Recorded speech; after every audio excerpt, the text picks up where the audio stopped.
All right, I don't know if you folks online can hear, but we are still getting set up. We'll be starting in a few minutes. So patience, please.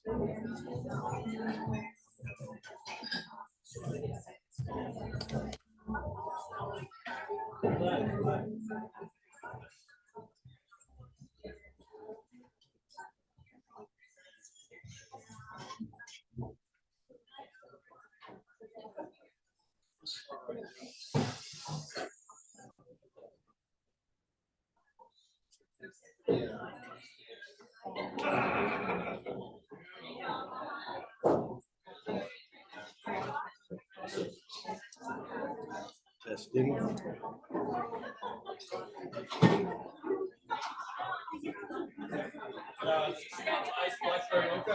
All right, I don't know if you guys online can hear me, but we're still getting set up, so we'll be starting in just a few minutes.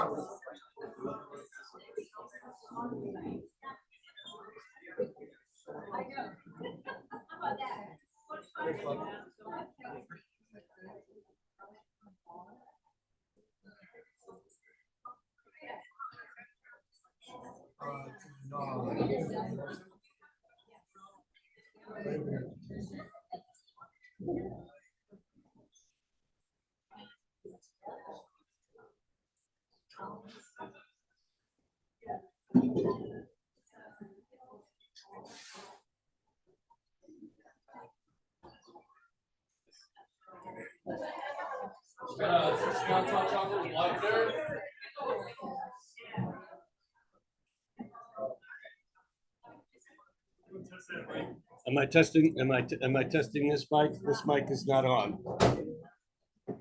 Testing, testing, testing. Testing, testing, testing. Testing, testing, testing, testing. Testing. Testes 1, 2, 3, 4. Testing, testing, testing, testing. Testing, testing, testing. Testing, testing. Oh, ooh, ooh, there's life. More volume, more volume. We're good. That's too much. That's great. That's too much. That's not enough. That's perfect. It's awful. Okay, we're good. All right, if I talk, well, how about if I talk like this, not too close to the mic? You okay? No? No? What's going on? Something. I know, but something is not right. I think we can lower that just a little bit, and I'll just stay close to the mic. Yeah, and just be careful not to get too close to that speaker. All right. Don't tell someone with Uranus rising not to do something.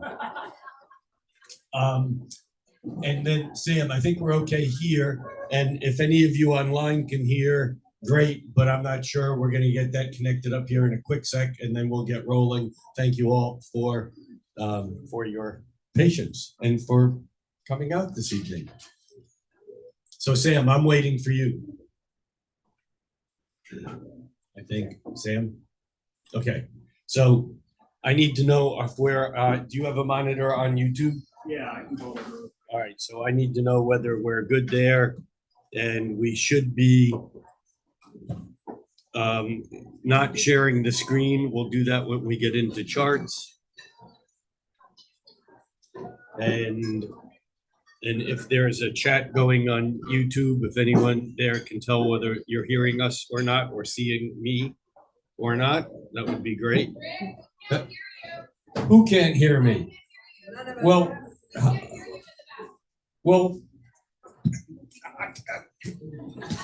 okay. How about now? How about now? All right. Sorry for you people in the front that may get blasted out, and for you people out in YouTube land, we're going to see here in a moment whether or not you are receiving anything. Ooh, don't do that. It says here on YouTube, as I'm looking at it, that there are 115 people watching and we started streaming, but comments are not supported. I'm not sure why it's saying that. Greg, we can hear your cue chain, check to make sure it's the camera mic that's going through Zoom though. What am I doing? I'm going to Zoom. Yeah, and checking your mics. That's okay. So Zoom. It also said it's a private video. Does that matter? Yeah, it does. So It's public on here. it says private up there. Yeah, I know. Hold on a On second. the YouTube stream. All right, now I think the mic is in the correct place. I'm gonna walk away here and tell me if you're still hearing me. Yeah, there's a delay, so I need to wait. Okay, well, we'll count to 15 and then you'll get the one. 1, 2, 3. All right, now we're back on YouTube here in for a second to see what the hell is going on. But it does say here that on YouTube, it says a private video, so we need to somehow, do you have access to go into YouTube into Studio? Yeah. If not, I will, but somehow the live stream needs to be changed to public. All right, you guys online, you just need to bear with us here another minute or two, and we will be there in quickly. I got it, Sam. I'm on YouTube here. YouTube Studio and content and live, and it says public here. That's a weird. So we're good there as far as I can tell. Yeah, I think that chat was there because there's a live chat, so commenting isn't allowed because the live. Oh, so there is a live chat going on though. All right, then that's all we need to know. So we're good? Yeah. And we got people on live that are chatting. For those of you who are joining us online, please let us know that you're here and where you're from, and if it's your first time. And other than that, we'll get rolling. And you don't need to see that here. You need to see that. All right, we good? Whew. Do we get a drum roll or an introducing or a here's Ricky? Okay. Whew. Greetings all, and thank you all for coming out this autumnal evening here in Redmond, Washington. And you know, here it only rains once a year, and it started. And don't worry, it doesn't last long. It'll be over by April. So just a couple of quick words before we get into the charts. We're going to spend the first amount of time. I'm going to give a kind of a broad overview as to where we are now, and then we'll look at a few charts of what's going on this month. The day by day hit is available on the on my YouTube channel, and so we're not going to take that as a one by one day, but we're going to look at some of the overall important things about November and try to put it into perspective, into a larger view of what the hell's going on out there. Because obviously, they say as above, so below. The outside is like the inside. The within is as the without. And although that may be true, I would imagine that when some of us look outside to the without, it doesn't match up to with what's within. That's too many withs. But there's a disconnect for a lot of us, I think, or a lot of people on the planet right now, where it's hard to feel like you're a part of what's going on. There's a high level of disenfranchisement, of alienation, of separation.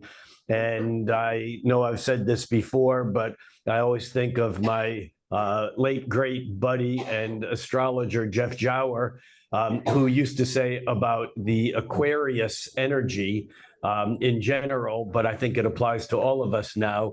And that is that I love humanity. It's the humans I hate. So we got some of that going on right now. So we're going to spend some time looking at this overview. Then we're going to take a bit of a break. And then we're going to draw 3 names and we'll look at a few charts real time here. I just want to mention before we jump into the material that I have a course that's beginning online through Astrology Hub starting November 14th. And there's information and links on Astrology Hub. In fact, if you go to astrologyhub.com/harmonics, this is going to be 4 classes of my teaching chart interpretation using harmonic aspects, which are not as scary as they sound. But that's all I'm going to say about that right now. I want to get into the material for tonight. Let me ask you, how many people here are... Let me try this again. I can tell this is going to be a tough word night. I think my brain is going faster than my tongue. How many people are here for the first time? That's a lot. And how did you hear about it? Just shout out. YouTube. Someone else. 24 hours later. 24 hours. I got busted. That's when I'm not here and I'm not home at my desk. That's where I do spend some time. Most of you heard about it on YouTube, though. All right. For those people who are on YouTube who are not here, and for anyone else, this will be available to everyone after the live broadcast is over. It'll be saved and it'll be available on YouTube. So, and I was going to say, we'll take a short break. And then if you've never had your chart done here, you can fill out a little slip of paper that I have that will allow you to put your name and your email address and your birth date, place, and time. I'll draw 3 of those out of a hat, and we'll do a few charts live. For those of you who at the end of the hour have had enough, no guilt, no shame, just sneak out, but I'll see who you are. And then it's for the hardy that we'll spend the next hour looking at some charts. All right. So here we are in what's the technical word? In the penultimate month of the year 2023. And as we kind of come into the end of the year, I think we're kind of at a point where we get to look back and forward, like the Roman god Janus, for which January is named, where there's a 2-headed god, and one is looking back at the past and the other is looking forward at the future. I want to do that a little bit tonight because I think it's really important to look back in order to look forward. The great astrologer Grant Louis once said that prophecy is simply the continuation of a trajectory that is based upon past events extended into the future. And I think this is an important thing for astrologers to keep in mind, because a lot of astrologers will look at a chart and look at a date in the future and just start talking about it as if they know what is going on in that moment without necessarily looking at the trajectory. And the reason why this is so significant these days is that we have events, different sequences and different event trajectories that are all appearing to explode, some literally, into the present moment that are not separate from the trajectories that they are a part of, which means that these events that are seem to be creating such a horror show out there in reality, regardless of what your religious, spiritual, economic, social perspectives or views are, it doesn't matter. What's going on out there is pretty crazy. And from that standpoint, these separate events that seem to be popping into reality are each on different trajectories, coming from different history lines and heading toward different history lines. But so many of them are coming together at this time. And when I say at this time, I mean at the beginning of the month of November of 2023. But I also mean at the beginning of the 2020s decade. And I also mean at the beginning of the transition of the ages from Pisces into Aquarius, which still has about 100 years to go before we enter the age of Aquarius. And we're not going to do a deep dive on why that is true right now. But the point is, when I say now, I don't just mean tonight, this week, this month, this season, this year. I also mean a trajectory that on some of these events goes back a couple thousand years, and we're still riding these same trajectories. So it's important to keep these in focus because events do not happen in a vacuum. It was Pythagoras who said that everything is vibration.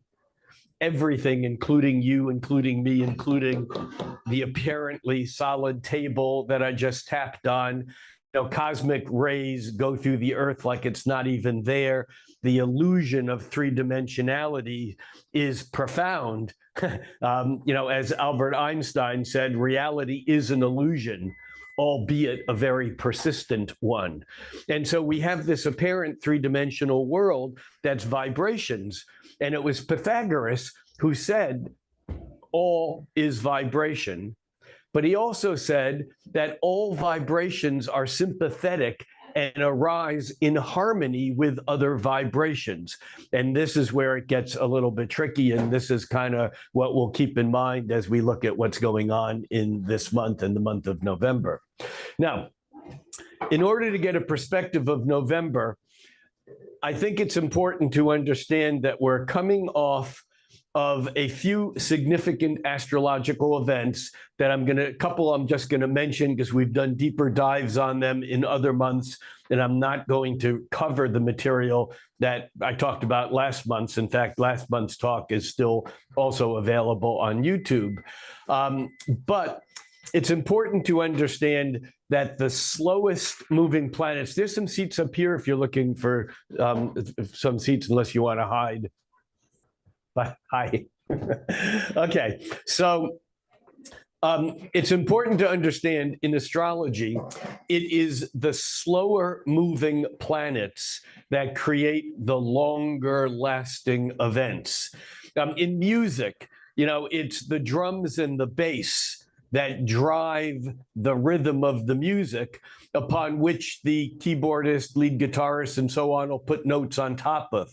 And by the same token, in astrology, it's the slower moving planets like Saturn, Uranus, Neptune, Pluto that lay down the bass tracks. Whereas the Mercury, Venus, Mars, Sun, and Moon are kind of like the lead guitar playing over the top of those very deep notes. Often we're distracted by the lead guitar because that's what attracts our attention. And by the same token, in our daily lives, we're often distracted by the noise of what's going on. Now, for those of you who follow my monthlies, you know that last month's monthly, and I always give the month like a name or a quick, like an overview, kind of couple of words. And for the month of October, the overview was "It's all too much." And it started out with this little, my text started out with something that I remember from my childhood. And I don't know if anybody here has this, thing also. I've never seen it in writing, but I grew up in a family of, what a surprise, tongue twister, language-oriented people whose goal was to be clever rather than emotionally present. I didn't say that. But my dad always used to say this little tongue twister that goes like this. What kind of noise annoys an oyster? A noisy noise annoys an oyster. And that's what we're in right now. We're being annoyed by noise. Now, the thing about that lead guitar player, the noise of the day, the faster moving planets of Mercury, Venus, Mars, Sun and Moon, is that although it's noise, if it picks up on a resonance that's deeper, it becomes part of a larger fabric. And that's what's going on right now, where there's all this kind of surface expression of tensions that have built up that are coming out, and it feels like getting a cold, where you feel great one day, and the next day your throat hurts and you're sneezing and you're coughing, and a week later you're fine again. That's an acute dis-ease. What we're experiencing is an acute cultural, social, planetary dis-ease. But here's the thing. An acute disease can take you out. I mean, you can die of a common cold if your entire immune system is weak enough and if there's other issues going on that are on a deeper level.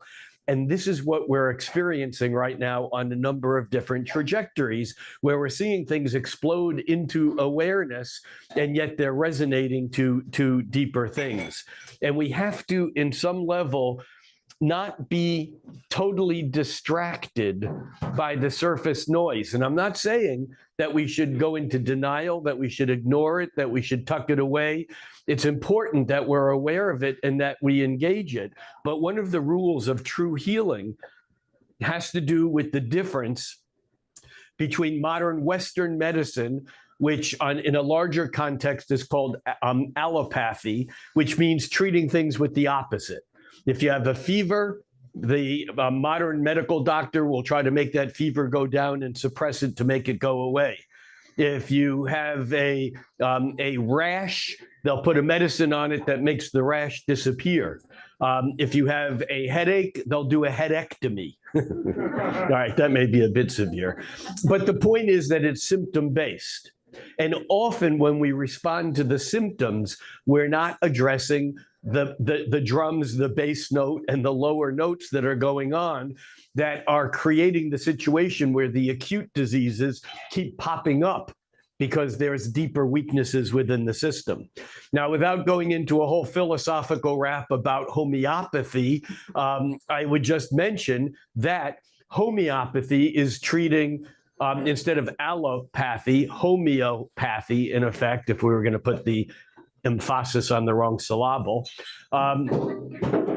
Homeopathy, basically, homeo, the same. Homeopathy is the same. So you treat an illness with the same symptom, so it doesn't suppress, bury, go into denial. Instead, it expresses and then works its way through the system. In Chinese medicine, there's this concept that a dis-ease is like a burglar stealing into your house, into your body.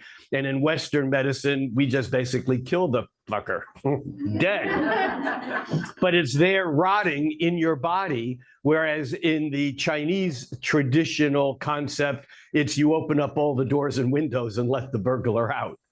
So what I'm suggesting here is that we are all in a state of high focus tension from a lot of different issues. I mean, you can pick your issues: climate change versus climate denial, freedom of biological sovereignty, whether you're talking about issues of feminine health care and the right to control one's decisions around whether to continue a pregnancy or not. But if we're talking about biological sovereignty, we also need to bring in the whole issue of vaccination, yes, no. Now, I'm not looking for answers here. I'm just trying to present the complexity of the bifurcations that we think, oh yeah, I'm all for right to life, and therefore I think people should be sovereign, but I think everyone should be vaccinated. I'm not making a judgment. I'm just talking about the complexity of the issues. By the same token, you know, on one hand, we can be like a climate activist, and on another hand, someone can be a climate change denier. We look at the politics of the United States, and again, we have a huge bifurcation of people looking at the same series of events, but seeing very, very different reality constructions. And my goal here is not to make one right or make the other, but to make one right and the other wrong. Although, like most of you, I feel pretty strongly that there is a right and wrong on several of these issues. But when you put them all together, all of a sudden it becomes more complicated. And you see people, there's this old saying that politics makes strange bedfellows. And there's this thing that, yes, I strongly believe in that. And that person is a champion of my belief in that. But unfortunately, that person also believes in this, and that. And I don't believe in any of that crap. What do you do? And of course, this then brings us to the conflict that is going on right now in the Mideast, which, if you've listened to my stuff online, for those of you who are Patreon subscribers and get the mid-month update in the middle of October, I spent a bit of time talking about how in this conflict in the Mideast, there's basically three positions. There's I'm for this side, or that side, or I'm somehow on a side that says neither side is right. Killing is never the solution for, for whatever the problems are that may be there. And that basically there are those three positions. There's, right, left, and center, which the center isn't really a center because many of those people believe just as strongly as someone who's picked one side or the other in what the conflict appears to be on the surface. But the problem is that whatever of those three things you pick, wherever you are in that spectrum, there's two other choices out there that are ready to jump up your butt and say that you're absolutely wrong and that you need to be, either shut up or eliminated or whatever. So we have this complex situation of self-enforced suppression or denial, or the inability to talk about some issues because they're so complicated, and especially because online everything is like a what do you call it? It's like a something that a troll would use to get something started. And even though you might post something that is very well intended and from your heart, all of a sudden 20 people are posting, that you're a fool, or you're an idiot, or that you don't see things the way they really are, or whatever. So what I want to talk about for a moment are the planetary baddies, the bad guys. And I use that word tongue in cheek, or how can you talk to your tongue in cheek? Where does that come from? Tongue in cheek. When I say the astrological baddies, I don't really believe that a planet is good or bad. In fact, I am of the confirmed belief that there's no such thing as a good chart, good aspect, bad aspect, good planet, bad planet. It has nothing to do with the planet. Mars is not bad because he's known as the god of war, because Mars is also the planet that's responsible for establishing sound boundaries. Now, when we establish a sound boundary, we can do it through assertion, but if we over-assert, then we're doing it through aggression. And so there's this whole thing of acknowledgement of boundaries. But traditionally, Saturn and Mars are considered to be the cosmic malefics. I like to call them the cosmic bad guys. And in the Hellenistic Greek tradition, and even in the Ayurvedic or Jyotish, the Hindu Vedic astrology tradition, Saturn and Mars are tough, but they're not bad. They're just more difficult to work with because they're a little bit more complex than, let's say, Venus and Jupiter, which are known as the benefics, the cosmic good guys. Well, and in Venus's case, good guy, good girl, maybe. But it's not that they're good. You can die of a Jupiter-Venus situation, whereas Jupiter means bigger, better, more. And Mae West once said, too much of a good thing is a good thing. But that's not true. Because we know that anything that is a tonic, that is a healing substance, in the wrong volume, in the wrong dosage, is toxic. And so we have to be careful of that bigger, better, more. And we in the United States in particular, but maybe the whole Western outlook on the world is run by this Jupiter kind of expansive, bigger, better, more, greed, let's get all we can get and so on. But Jupiter that's not constrained by Saturn is like a cancer. It basically has nothing restraining it, because that's what Saturn's job is. The bad guy is to hold back unrestrained growth. And often when it's dad saying you can't have the car, you can't go out until you finish your homework, that's Saturn constraining us, and we might not like it. So Saturn gets a bad rap. And for most of us, Saturn can be difficult. But Saturn, Mars, and Pluto are together the planets that are the most complicated and difficult. And if we track the slow-moving dance between these outer planets, we can often see, we can gain a perspective in history that otherwise we can't get. I will put the link in the comments below on the YouTube saved version of tonight. But I'll pin a comment to the top that has a link to an hour presentation that I did about a year ago on the history of the cycle between Saturn and Pluto. Now, these are the two out of three of the baddies, so to speak.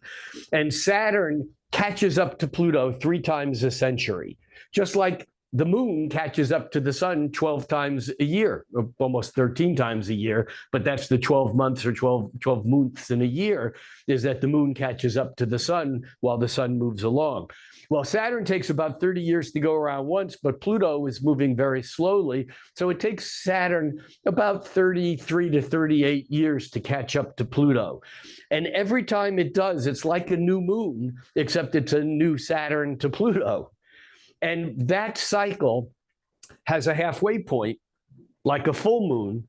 And these 2 points describe in great detail the history of the planet Earth from many different perspectives, going back to the crucifixion, of the historical crucifixion documented of Jesus, all the way through Muhammad declaring Mecca as the state of Islam, to the Moorish invasion of Spain, to the Arabs getting kicked out of Spain, to the Crusades. I mean, these events are timed to this, and the link that I'll put in the comments, if you want to explore this a little more, you'll be able to see this a whole lot more clearly. But in recent history, there was a Saturn-Pluto opposition in 1898. And that was the year the World Zionist Organization was founded. That was 1898. Saturn and Pluto opposed each other. In 1914, actually in August of 1914, there was a Saturn-Pluto alignment. Within a week, Duke Ferdinand was shot, and that was the beginning of World War I. And although World War I was ostensibly a huge event, one of the other things that happened during that time was Lawrence of Arabia went into what we now call the Northern Africa and the Middle East, and got the various local tribes there, the Arabs, to fight against what we now call the Turks, was then the Ottomans, the Ottoman Empire. And the bait was, if you fight for us in this war, once the war is over, we will guarantee you freedom from the Ottomans. We will make sure that you're not invaded by them again. 1914. 1931, when Saturn and Pluto were again opposite, that was the year that, Japan invaded China. That was the rise of Hitler and Mussolini and Stalin. It was also the sinking in deeper to the Great Depression here in the United States. But that was a difficult time. It also, for anyone who ever either saw the movie or read the book Exodus, it's the opening scenes in the book and the movie, because the British, at the end of World War I, like some of the other Western countries, were given, as the Treaty of World War I, the duty of protecting these different areas in the Mideast. Like France was given the duty to protect Lebanon, which is why Lebanon was so associated with France. England was given the duty to protect Palestine from the Turks, ostensibly. But by 1931, after the war at World War I ended, the Zionists were moving in such great numbers that there was more of a problem of protecting Palestine from these people who were coming in from Europe and from all over the world.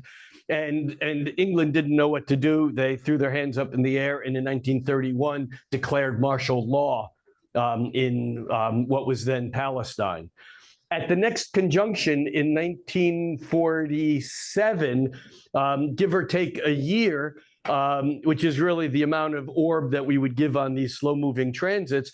But in 1947, within a week of it being exact, India and Pakistan were granted freedom from the British rule, which to us, I say us here in this room, most of us learned in school how wonderful that was, because Mahatma Gandhi led this revolution without fighting any wars. No one was killed. They just, through peaceful, resistance and demonstration, India was freed from 200 years of colonial rule by the British.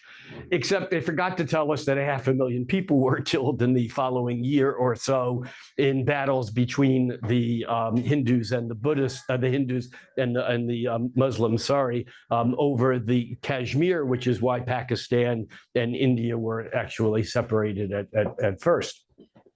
But what also happened at that period of time was the United Nations was founded and was given the task of coming up with some solution to, the Israeli-Palestinian issue.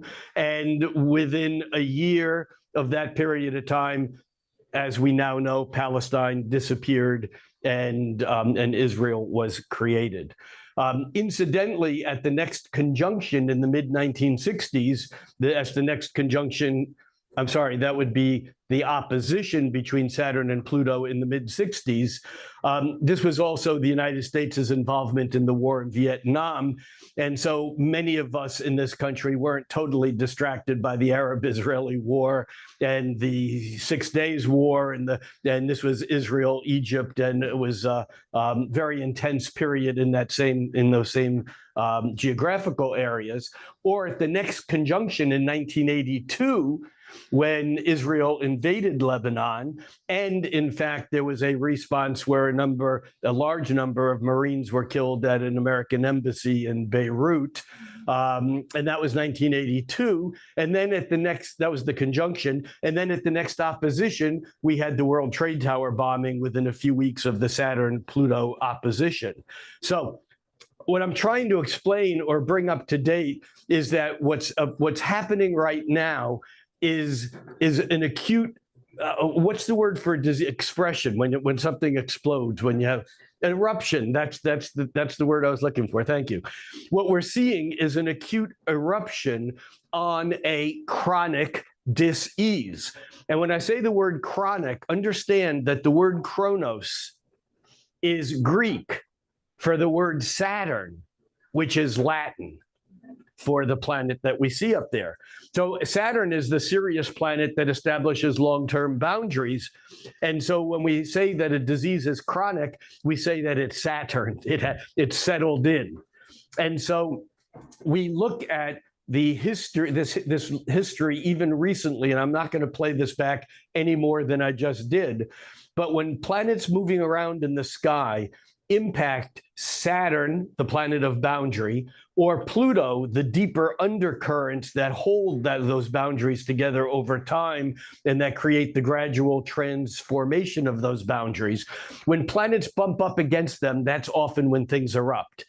And in my October forecast that was recorded on September 30th, I talked about how on October 7th, 8th, and 9th, that we might see an eruption. I keep wanting to say explosion, and that's not the right word. We might see an eruption based upon a long-term power struggle because the planet Mars, the god of war, on October 7th and 8th, was making an exact square, a 90-degree angle to Pluto in the sky.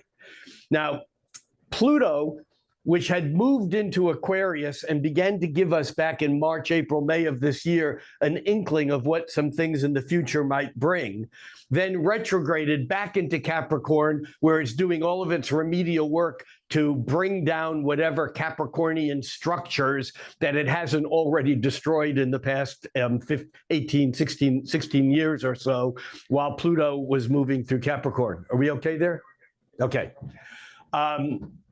So Pluto has retrograded back into Capricorn. Capricorn is the sign that has to do with again, it's the illusion of reality, but it's also the structure. It's banking. It's banking systems, it's roads, it's buildings, it's government, it's the foundation that's the Constitution of the United States or of any country. And these are the things that over the past 15 years have basically been destroyed and begun to be recreated. In other words, there's been a real meltdown of all of this. Now, what happened is that Pluto backed up into Capricorn, and in October, it turned from going retrograde to direct, as all the real planets do. But the slow-moving planets like Pluto don't just turn overnight from going one way to the other way. In fact, in the month of October, Pluto barely moved 1/12 of a degree over a month and a half. And so even though we say, astrologers say, Pluto turned direct on such and such a date, no, Pluto was not moving. And when a planet goes slower, it holds more weight. And so Pluto in this stationary period through October was holding more weight. And it was to that point before Pluto turned direct and began moving forward. And by January, it'll be back in Aquarius again. So it has a couple of months of finishing up all of its old business. And it was on October 7th that Mars, the god of war, made that 90-degree angle with Pluto, the lord of the underworld. Now, here's the deal. When Pluto and Mars get into a fight, who do you think will win? We have the god of war against the lord of the underworld. The actual truth is that because Mars is so impulsive and so fiery in the moment, that Mars can muster up enough intensity and enough anger and enough energy that it can basically kill or maim or establish a boundary or make its case so effectively that that's the deal, it's done. And yet, when Pluto is fighting Mars, or when Mars is fighting Pluto, if Mars doesn't win on the first strike, Pluto will always win. because Pluto has time, because Pluto is so slow moving that it can just sit out all the noise and all the comings and goings over a month of destruction and chaos, or over centuries or millennia. It doesn't care. Pluto is in it for the long game. So we see that when Mars and Pluto create a hard angle, meaning they line up together in the sky, or opposite in opposition, or 90 degrees, which I think is the toughest angle in astrology. It's the maximum interference between any two waveforms is when they meet and when they're 90 degrees out of phase. And that is the conflict. And that is what we're seeing here exploding, not just erupting, but literally exploding in the Middle East. But we've also seen it in the United States Congress. And again, neither of these are done deals, nor will they be resolved as a chronic situation. They may fade away, or they may be ameliorated, or they may be put enough into denial that our attention focuses somewhere else for a while. So I'm just trying to give the perspective of where we are in the beginning of November. And here's the thing, and I'm now going to switch my view here for the people online so that they can see the chart. They've been stuck looking at me while you guys have seen the chart, but somewhere here I should have a control that will let me go share screen, and I think that should do it. And this I think I can put up out of the way somewhere. Okay, and Sam, when you get to it, if you can tell me that online everyone has the chart. You're good. I don't know where that fits in the, but okay. All right, so we are looking here at a chart for tonight, for actually almost now. Let's get this out of the way. This is a chart for 7:16 p.m. Pacific time, and yet there's no relationship here to the horizon, because people are all around the world watching this online. And so we can't use houses here, but we can see that the Sun, Mars, and Mercury are all in the sign of Scorpio, and that Mars is at home in Scorpio. Traditionally, Mars is the ruling planet of Scorpio. In modern astrology, since we've discovered Pluto, we say that Pluto is either the co-ruler, or is associated with Scorpio, or is the modern ruler. Whether you use the word ruler or not, I don't like using that word, because it kind of has a hierarchy, kind of colonial male domination problem that I think astrology needs to relieve itself of. That's not this talk tonight, but another talk. But nevertheless, Pluto is certainly deeply associated with Scorpio energy. And so if we take this chart and just very quickly go back a month,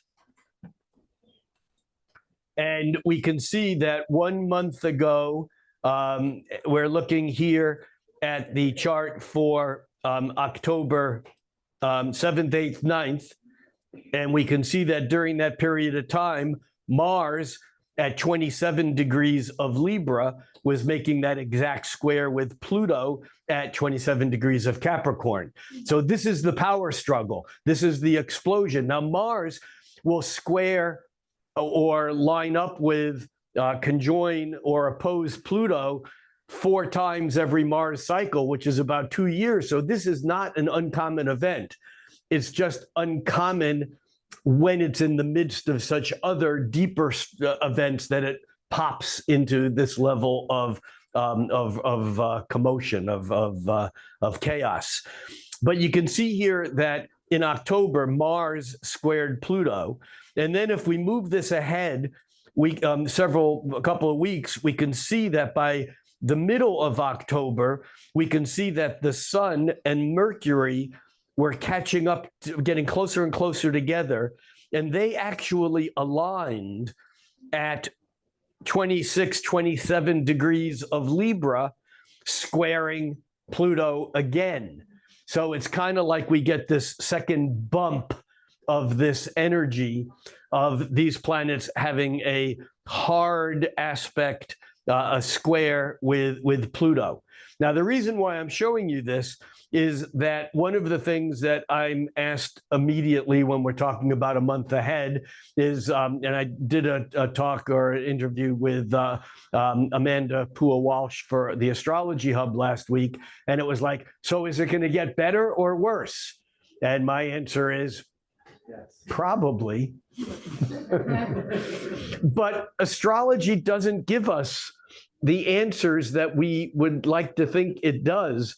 In fact, astrology shares the dubious honor of holding a belief that is consistent with the belief of those people who practice fundamental religions, those people who practice Western medicine, and those people who are classical engineers, trained scientists that are technologists and engineers. And what we astrologers, I shouldn't say we because I exclude myself from everyone else, but me too sometimes. What we astrologers believe that is in common with these other belief systems is that we think that we have a system that has all the answers. And it doesn't. I mean, look, Western medicine has some really amazing things to offer us, but it doesn't have all the answers. And so the problem is thinking that we can look at a chart and see what's going to happen, when the fact of the matter is we look at a chart and we either see what we think is going to happen, or we look at a chart and we see what we think is the worst possible thing that could happen. Now, no, this is true. And so, the universe unfolds in its own way, not that we don't or can't impact it, and we do individually in our very small microcosmic lives and collectively in larger pictures, although sometimes it feels like collectively that we don't have the say that we might have, at home, although some of us might not have a say at home either. So the important thing, though, as I noticed what's going on through the month of November, is that there's no difficult, terrible, hard aspects to Pluto. That is kind of a thing in the past. Does that mean that everything is just going to change for the better? No, but it does, in a way, indicate that we may see some transitions around it. As you see here, we're back to today, November 3rd, and we can see here that Venus is coming into a trine with Pluto. That, as you can see, that line thicken up, and it gets exact November 5th and 6th. Now, does that mean everything's going to be solved on any of these larger issues?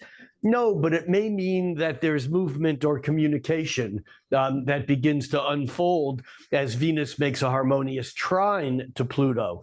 And then what we're going to see as the month continues, we're going to see Mercury, Mars, and the Sun all move closer and closer toward a sextile to Pluto. Now, remember, these guys were making squares to Pluto last month, creating angst, conflict, and boundaries that don't get along with one another. And sextiles, which are 1/6 of a circle, and we'll just move this forward a couple of days so we can see here around the 8th, Mercury makes that exact sextile to Pluto, and actually around that same period of time, there's another sextile being made to Venus, which made that trine to Pluto just a couple days prior. And so this is actually some potential movement in here where Mercury might allow for some communication that was not in the ballpark prior. As we move this along further, we can see that the sun, which is moving just a little faster than Mars, but not much faster, catches up to Mars right about there.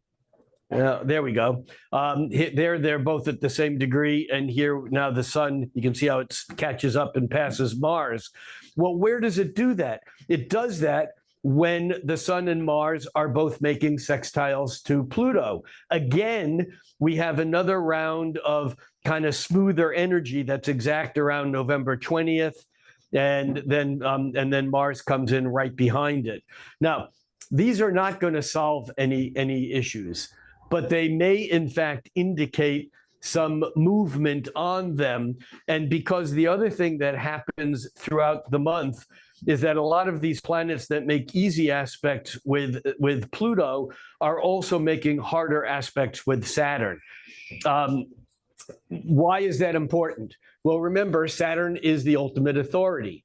And if we go back to now, and we look at that Mercury, which is the first planet that comes into the square with Pluto around the 7th and 8th. You can see that thick line. That line thickens up right there. But what happens is that Mercury then leaves Scorpio. And remember, we have 3 planets in Scorpio right now, and Scorpio is the most feared of the 12 signs of the zodiac, because it's at that time of year that our ancestors would basically measure out what did they get out of the summer, what do they have to help survive through the winter, and what livestock and what humans might not be fed because they're not going to make it through, and everyone can't make it through the year with what we have. And so there's kind of like a cutting in Scorpio, and Scorpio is intense, it's passionate, it's volatile, and it's that beginning of the time of year when the things are no longer on the surface. In other words, when the sun moves into Libra, we get that beautiful balance, the colorful leaves, everything seems to be perfect. Indian summer, we call it. There's that sense of perfect balance. But once the sun moves into Scorpio and the planets are in Scorpio, those leaves, which were so beautifully colored, begin to shrivel up and then die and then fall off the tree. Now, they don't really die. What happens is the energy pulls in and it goes invisible to us on the outside. This is what Scorpio is all about, because Scorpio is really about the powerful transformations that take place in the dark, out of sight, underground, in the unconscious, out of awareness. And so in the Scorpio time of year, it's really the beginning of the magic that creates new life. When the planets start moving into Aries and we have that new burst of life and the beginning of a new cycle, a new year, all the ancient calendars started with spring when things started kind of appearing. So we begin November with 3 planets in intense, powerful, passionate Scorpio that's giving more power to angry, assertive, aggressive Mars, and also giving more power to Pluto, the lord of the underworld, who takes no prisoners. Amongst my astrologer friends, a lot of us fondly call Pluto Roto-Rooter. Why? Because when you call Roto-Rooter, it doesn't care what kind of shit's in there, it gets it all out. Pluto takes no prisoners. Pluto is ruthless. And I always wonder who Ruth really is, but I don't know. No, but Pluto it is not concerned with our surface judgments of whether something is useful, valid, beautiful, something I want, something I need. Pluto doesn't give a crap. Well, ultimately, that's all it does, because Pluto is about what is eliminated. As the lord of the underworld, Pluto is about that which is damned, because when you're damned, you go to the hell realms. But you see, damnation is a very interesting thing. Does anyone here know who Charles Fort was? Oh my, Google it. The Fortean, F-O-R-T, Fort. The Fortean, F-O-R-T-E-A-N Society. Charles Fort had a number of bestsellers back in the 1920s. One of them was called, the first book that was a bestseller was called The Book of the Damned. And the opening line of this book was, "By the damned, I mean the excluded." And the book was about all these things that have been reported to happen, but are impossible. Things like frogs raining from the sky and things that we moderners might say like UFOs. I mean, they're things that just get shunted aside that because they're impossible, they can't happen. So Pluto's job is basically to create these transformations by taking things that are in the underworld and letting them go through their process of elimination, or through therapy, we shine the light of awareness on Pluto, we bring those things out into the open, and we get to do our shadow work. We work on that stuff. So here's the thing. On November 8th, we have Mercury making an opportunistic cooperative sextile with Saturn that says we can talk about the things that we couldn't talk about before. Even if they were hidden, they begin to come out, but they're not exploding out in, shattering our perceptions. Instead, they're things that are actually moving because there's dialogue. Now, watch what happens, though, when Mercury leaves intense, powerful, passionate Scorpio over the next couple of days, and it moves into Sagittarius. And the difference between Scorpio and Sagittarius, next door neighbor signs are always very different from one another, because Scorpio is secretive and gains power by what it doesn't say and how it buries things and holds things in and back. Sagittarius doesn't know how to hold anything in or back. Sagittarius is just it's Jupiter. It's the bigger, better, more. I sometimes sarcastically say Sagittarians are the only signs that don't cast shadows. Obviously, they do. But there's this sense with the Sagittarian energy is that you look at the hope, you look at the possible, you look at the adventure, you look at the upside of things. It's almost like when Thanksgiving, which is a Sagittarius holiday, rolls around, regardless of what its historical origins were or weren't. The fact of the matter is that it's a perfect Sagittarian holiday. Why? Because we're talking about fellowship and people traveling from far and being accepted into the world of humanity. And it's about giving things and having fellowship amongst your family and friends and sharing, the bounty of the land and all these Jupiterian things, except like Sagittarius, it may be based upon total bullshit. But that's okay for a Sagittarius because that's just the way it is. Now, the significant thing here is that on November 10th, Mercury moves out of this intense, passionate, powerful, indrawn Scorpio and into Sagittarius, where it's go, wow, I can really see some possibility of where we can go here. Except we have Saturn, which has retrograded back to 0 degrees of Pisces.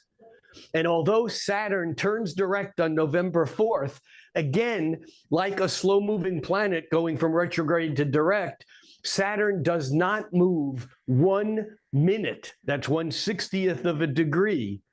From October 30th all the way through November 10th, it's at 0 degrees and 30, actually through the 9th, it's at 0 degrees and like 30, 31 minutes is where it sits for an entire week. And even then it still begins, it moves slowly. So Saturn is in major power right now because it's stationed. Station just means it's not moving. It's like any station is a Saturn kind of a thing because Saturn holds its position. Saturn is that which doesn't change. And so as we watch Mercury making the sextile to Pluto, once it moves into Sagittarius, Sagittarius is 90 degrees to Saturn, and Mercury then immediately makes a square to Saturn. Now, Mercury square Saturn is not necessarily fun. Why? It's because Mercury is how I think and how I talk and what I say and how I communicate, and I say things, and Saturn goes, that's crap. Saturn says, you got to go back to the drawing board. You're not getting it right. Now, my Mercury might say, then it might double down and go, oh yeah, well, how about this? This is even better. Saturn's not going to let us get through that. And so what we're going to see here through the month of November is this dance between this, bringing out the hidden, the underworld, the Pluto, the sextiles to Pluto, followed by first Mercury making a square to Saturn. And for those of you who are geeky enough to know that all these lines in here are based upon sacred geometry and that the red lines are squares and some oppositions, we'll get to that in just a moment, but that the orange lines are half squares and squares and a half. So they're like double down squares. And if you look here at the square between Mercury and Saturn, you also see that there's lines connecting Mercury to Chiron back to Saturn that are also stressful on a higher level, suggesting that we can say things, Mercury, that we are using to want to deal with the reality, Saturn, and we're doing it in order to teach or to heal, Chiron, but they may just be making things worse. The words may be making things worse. So this is not by any means a get out of jail free card, but it is a reality check. And let me just, before I come back to this date in a moment, let's just look at when the Sun and Mars make those sextiles to Pluto, again around the 19th, 20th, where things have actual movement.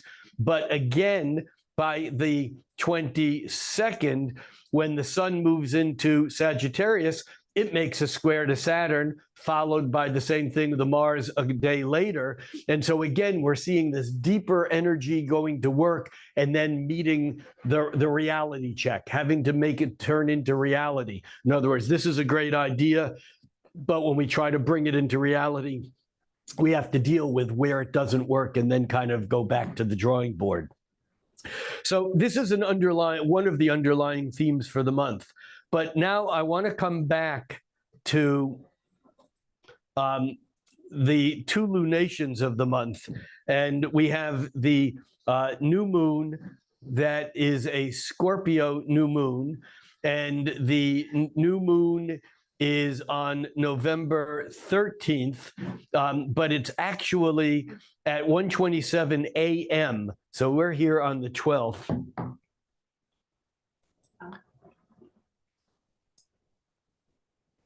1:27 a.m. Okay, so here we are at the new moon at 1:27 a.m. That's Pacific time.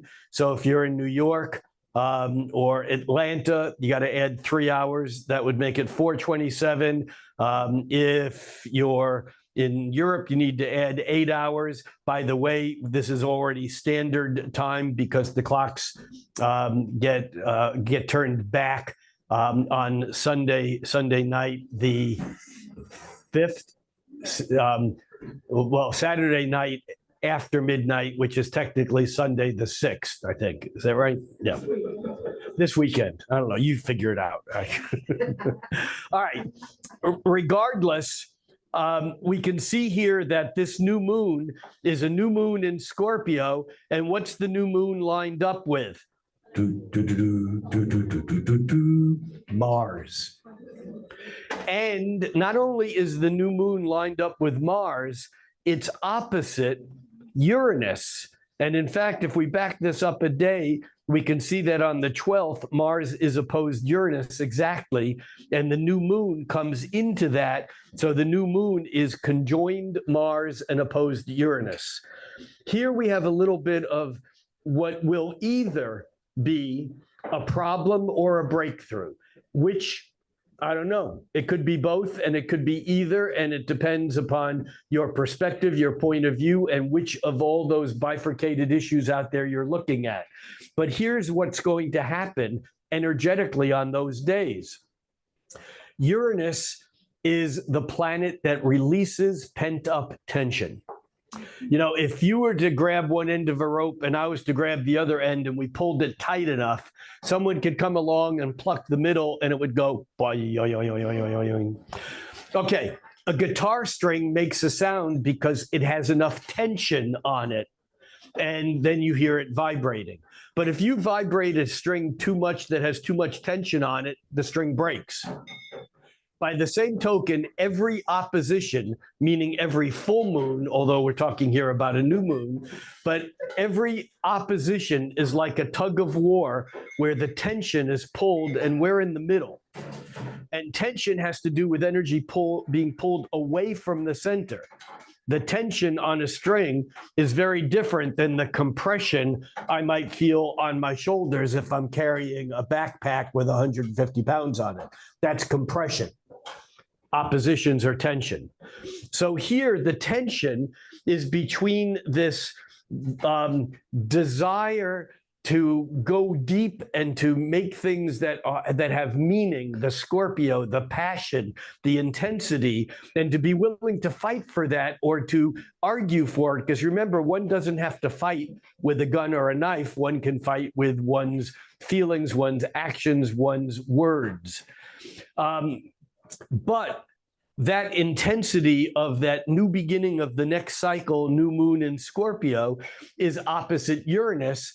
And Uranus's only job is to resolve tensions that are so tense that there's no resolution. How does that happen? Well, think of lightning. You know, you got a polarity built up in the sky between positive and negative electrical charge. And the more they try to work it out, the greater the charge gets. And for anyone here who believes the psychology thing that if you got a problem in your life, talk about it because that's the way to work it out, that's largely true. However, everyone has some issue or issues or things in their life that they know they can't talk about because the more they talk about it, the worse it gets. You know, there are those things. We just learn to hold those things in and go on. We put things into perspective. Uranus loves that shit because it explodes it out into the reality. So that wherever there are hidden tensions that are buried, Uranus basically fires the lightning strike at it. And for that reason, astrologers call Uranus the Great Awakener.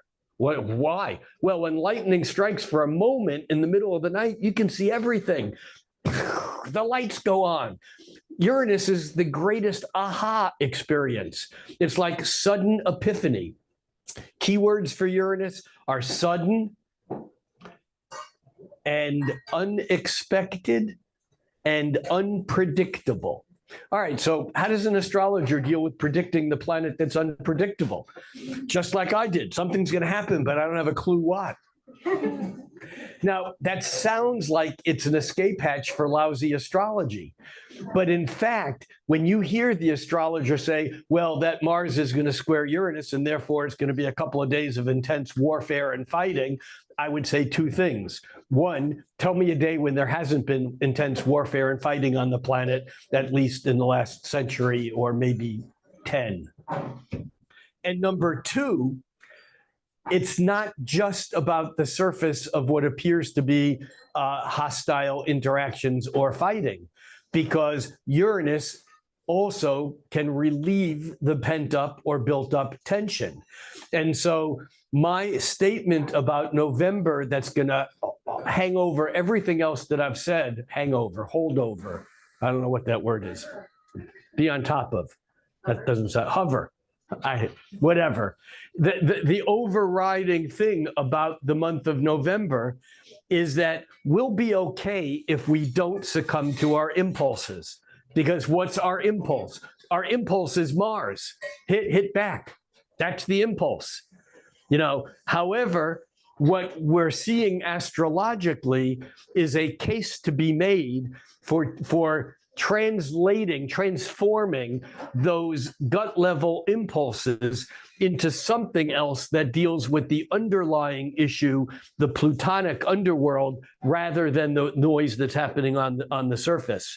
So we do see, though, this period of time as being this new moon being rather intense, and especially because that half square and half square, which seems to plague us all month from various directions, that Venus is in there. Now, Venus has moved from Virgo, where it has been.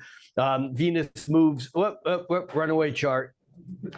Venus has been in Virgo, and on November 9th, on November 8th, actually, it moves from Virgo into Libra. Venus loves being in Libra because that's her home sign.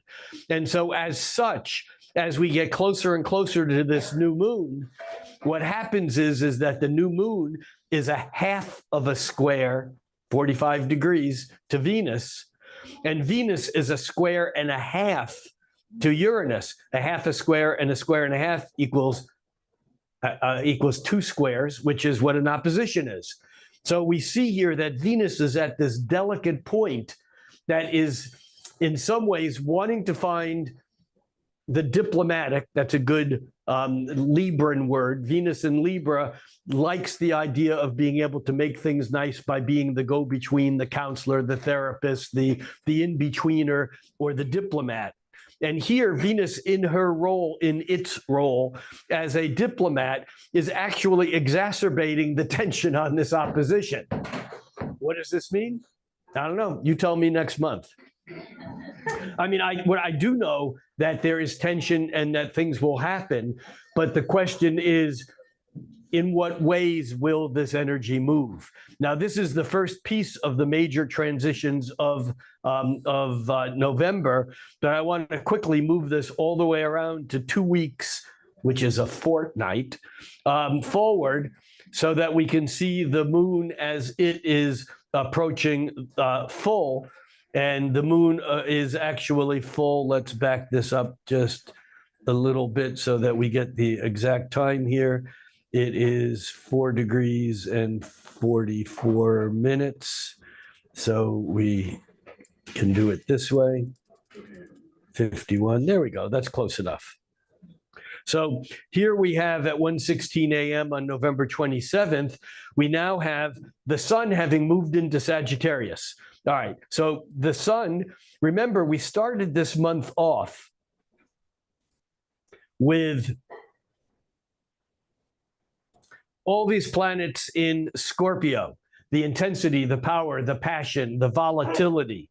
And one by one, bless you, whoever that was, one by one, starting with Mercury, and then, the moon flies through, and then the sun moves from Scorpio into Sagittarius, followed by Mars moving into Sagittarius. And so by the time we get to the full moon, we have no planets left in Scorpio. And we have the inner planets, well, the sun and Mercury and Mars are now in optimistic, adventurous, hopeful, futuristic Sagittarius. And yet the sun is still conjoining Mars. So we're not getting away from this kind of, surface anger, hostility. That's going to take until after this full moon to settle down. But here's the other piece of this. The thing that's substantially different about the new moon on the 13th and the full moon on the 27th is that the full moon in Gemini is mutable, changeable. Mars and the sun and Mercury in Sagittarius, they're mutable signs, they're changeable.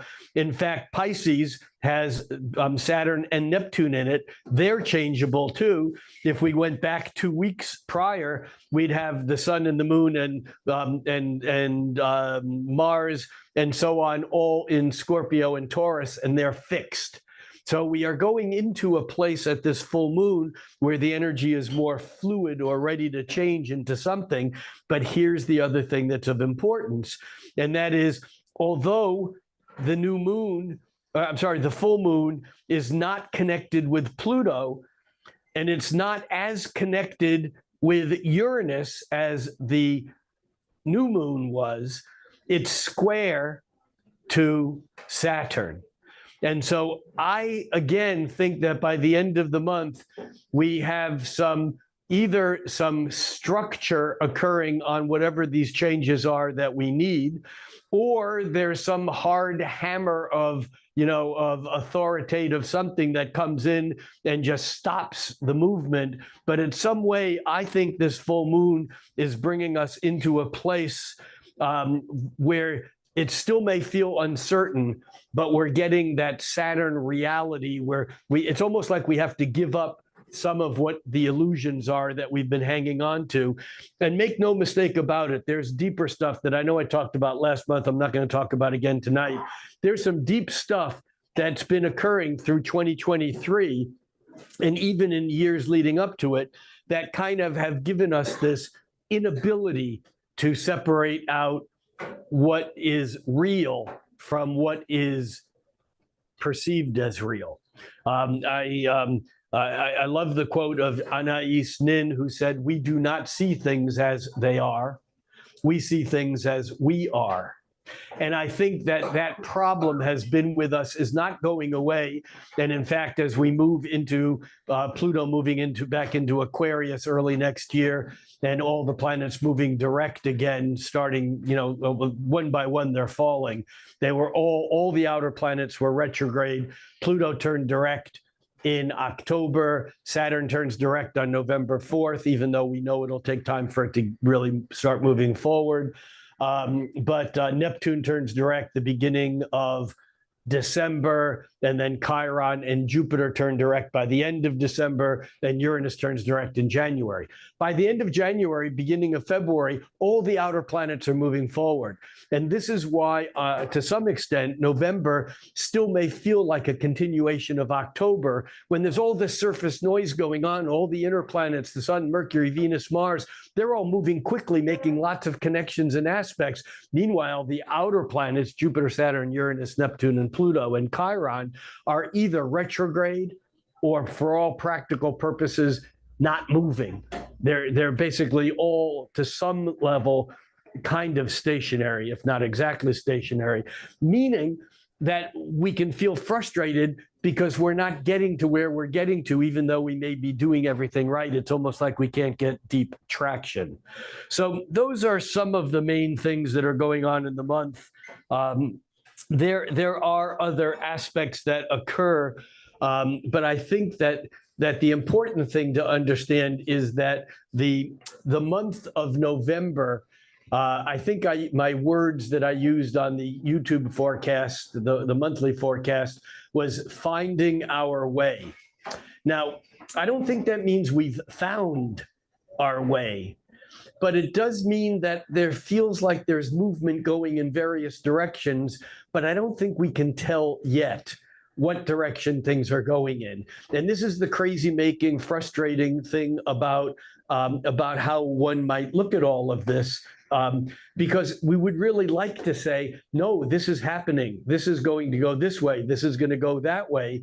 And yet we know that the energy up there is still rather volatile, and that it's almost like we don't have finality on enough of the deep fundamental foundational issues yet to know where the lead guitar player is going to actually go and whether it's going to fit with the music or not. So that's kind of what I think needs to be said about November. There are actually, before we leave this, there are actually a few days, though, where there's real smoothness going on. I think I mentioned the 6th with some trines going on. Let's just go back here real quickly to the 6th, because we talked about how that was Venus trining Pluto on the 6th and 7th. But also during the same period of time, we have the planets moving through late Scorpio one by one that'll trine Neptune. And Neptune is the planet of dreams. It's the planet of imagination. And that can be really cool if you have the luxury of being able to spend the day in nature, meditating, writing poetry, listening to music.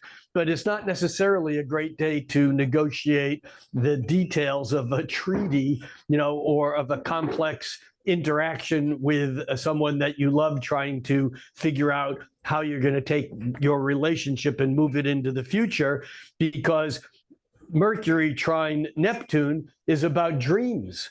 It's about the intellect, Mercury, connecting up with the planet of illusion, delusion, fantasy. And yet you have to understand that Neptune sometimes gets a bad rap because it is connected with fantasies and illusions and delusions and confusion and all of those things which sound negative. But the other thing is that Neptune actually brings us out past reality, out past Saturn, and puts us into a place where anything can be dreamt. And it's these dreams that actually create like a metaphysical scaffolding upon which Saturn builds reality. So this is a really important period of time, this November 6th, 7th, 8th, 9th, when Mercury makes that trine to Neptune, while Venus is deepening our feelings and going into that Pluto on a much deeper level. Now, the other thing is that when we move on, we can see that the Sun and Mars, as they move toward the end, this is we're at November 15th now, but as they move toward the end of Scorpio, they're going to be making trines with Neptune also. And those trines are exact around the 16th, 17th, 18th, in that period of time. And so again, we may feel connected to this dream, and we may be able to manifest it. Remember, the important thing about Neptune is that dreams do become real, that what we call truth is based often upon what was once a dream. William Blake wrote in The Marriage of Heaven and Hell, he wrote, what is now proven was once only imagined. It's a great line. I wish it was mine.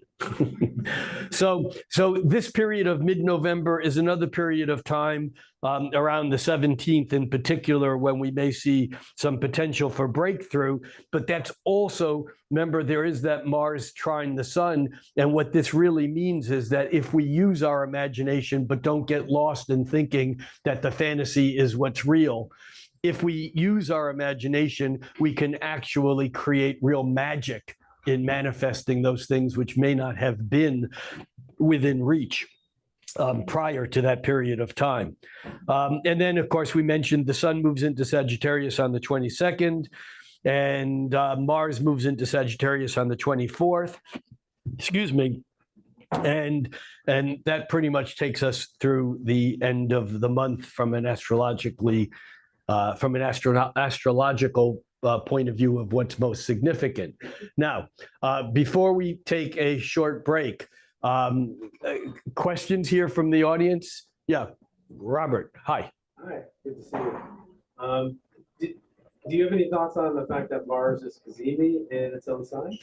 The question is, do I have any thoughts? And the answer to that, without hearing anything more, is yes. But the question is, do I have any thoughts about the fact that Mars is Cazimi in its own sign? Let me break that down for you, for those of you who are not astro geeks. The word Cazimi is an Arab word which means in the center of the heart. When a planet is moving closer and closer to the sun, and I don't mean in physical distance, I mean looking from Earth's point of view as an astrology chart, we don't see the distance, we just see their relative motions. And so like at a new moon, we know the moon is lined up with the sun, but it's not saying anything about how close they are in distance to one another, just their angularity. So in the Hellenistic tradition, in the Greek tradition from which modern astrology comes, when a planet gets closer to the sun, it gets weakened a bit. I'm not convinced this is truth, but this is the astrological party line. The planet gets weakened because it's like the sun overpowers it. You know, you can't see Mars anymore in the sky if it's close to the sun because the sun's up, just like you can't see the moon when it's getting closer to the sun. So the theory is that that weakens it a bit. However, when a planet like the moon at the moment of the new moon, or Mars, when here it's at the exact same degree and minute of the sun, when a planet is contained completely within the rays of the sun, that's called Cazimi. It's in the heart of the sun. And there everything changes. I say allegedly because I'm not a fan of just believing what the ancients thought were true, because some of the things are incredibly impotent in value and others, to me, don't make as much sense in this day and age. I'm not saying it's not a valuable concept. What I am saying is that if you are in the court of a king and you're just one of the, what do you call them? courtiers, courtesans, court. I don't know what it, huh? Riffraff. But let's say you live in a kingdom and you do work for the king. You run the post office or you're in charge of his army or whatever. You have some power, but the king can turn on you at any point in time. However, if you're sitting in the lap of the king, like his favorite niece or nephew or lover or whatever, it's like you're not going to be betrayed because you are in fact part of the king, so to speak. And by that token, when a planet is Cazimi in the center, in the heart of the sun, it's almost like the planet gets Marvel superpowers for a bit. And so when any planet is Cazimi, that's what technically happens. Now, what does that mean in this case? I find it intriguing that when it's Cazimi, it is trine Neptune. Does that fuzz out the energy and make it more complicated to understand what it's really doing? Or does it give it more potency to manifest those dreams as reality? Again, I'm not the answer astrologer, much to many of my clients' chagrin. I'm the question astrologer.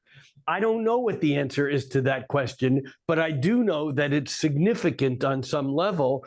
And this could be, for example, this could be representative of some person who all of a sudden assumes a great deal of authority and through some sort of spiritual opening, awakening, convinces everybody that here's a possible way to move with it. I mean, that certainly is a possible interpretation of a Mars Cazimi trining Neptune. On the other hand, it could just as well be someone taking authority and setting a whole battalion out to get someone who just committed a crime and actually hitting the wrong person or the wrong city, because it is Neptune. So which of these it is ultimately, I don't know. Yes, please. I've always wondered, when you have a retrograde planet, like retrograde Saturn, opposite or square something, how does that energy work? The question is, when a planet is retrograde and all the true planets, meaning Mercury, Venus, Mars, Jupiter, Saturn, Uranus, Neptune, Pluto, Chiron, they all go through that retrograde cycle because of the Earth going around, separate from those planets going around. The sun and the moon, however, do not retrograde. And retrograde does not mean the planet moves backwards. It means that the planet looks like it moves backwards. And in order for a planet to look like it moves backwards, our perspective is messed up. Our perspective is messed up only when the planet gets closer to Earth than it is at other times in its cycle. So whenever a planet is closer to Earth, it's retrograde. And I mean that in distance. So for example, when Mercury or Venus come between the Earth and the sun, because their orbits are inside the Earth, when Mercury and Venus come between the Earth and the sun, that's as close as they can get to Earth. That's when they go retrograde. But when Mars, Jupiter, Saturn, Uranus, Neptune, and Pluto go retrograde, they're on the same side of the sun as Earth is, just like Venus and Mars, except they're opposite the sun in a chart because the Earth is in between the sun and those planets, but they're still closer to Earth. So when a planet is retrograde because it's closer to Earth, it means the planet's louder. It's like a radio station that's a 50,000 watt radio station that's on your block, meaning that wherever you tune your radio, that station's going to come in. So the station is louder. And we as humans have a hard time often managing the louder energy of a planet, which then puts us into a motion that is common for all of us humans. And that is, we go, it's too loud, I'm shutting it off. We go into denial, we suppress it, it disappears. And therefore, once that happens, it becomes projected, and that's when it becomes problematic. You see, all retrograde planets are stronger than they would be otherwise. And that's why they can be difficult to manage, but they're not bad. It just takes more to manage them. So whenever you have an outer planet, meaning Well, whenever you have any real planet opposite the sun, Mercury and Venus can never be opposite the sun because they're always closer to the sun than Earth. But whenever you have Mars, Jupiter, Saturn, Uranus, Neptune, Pluto, or Chiron near an opposition to the sun, it has to be retrograde. So here, for example, when you look at When you look at Uranus, Uranus is in opposition to the sun, and that sun opposed Uranus, incidentally, is exact right around at the new moon on the 13th. But you can see that Uranus is retrograde. You can see that Saturn, which has moved away from being opposite the sun, has turned from retrograde to direct. So the answer, when a planet is retrograde in a difficult aspect, it just makes the planet louder. Doesn't make it better or worse. It depends on how we react to it, how we integrate it, or how we move with it. Would it make it not only louder, but like more complicated? Or Well, it can. Yeah, sure. It makes it more complicated. It makes it harder to integrate it unless we're more tempted to throw it into the shadow realms, to block it out, to just not deal with it. So yes, please. Would you look at the Cazimi Mars as like a new Mars? The question is, would you look at a Cazimi Mars like a new Mars, like we would look at a Cazimi moon, which we don't use the term for that, but that would be a new moon? And the answer is absolutely yes. You take any planet in its conjunction to Mars. I'm sorry. You take any planet in conjunction with the sun, and that's called a synodic conjunction. So if I'm standing on the sun, I know I've said this before, if I'm standing on the sun and looking outward, and I don't recommend standing on the sun, it's not good for your health. But if you were standing on the sun, looking outward, you would see that Mars was in line with the Earth from the sun's point of view. That's a synodic conjunction. And so in a way, it is like a new moon or new Mars. And in fact, earlier when I was talking about the history of the Arab-Israeli conflict from the standpoint of the Saturn-Pluto cycle, when Saturn lines up with Pluto, it's like a new Saturn.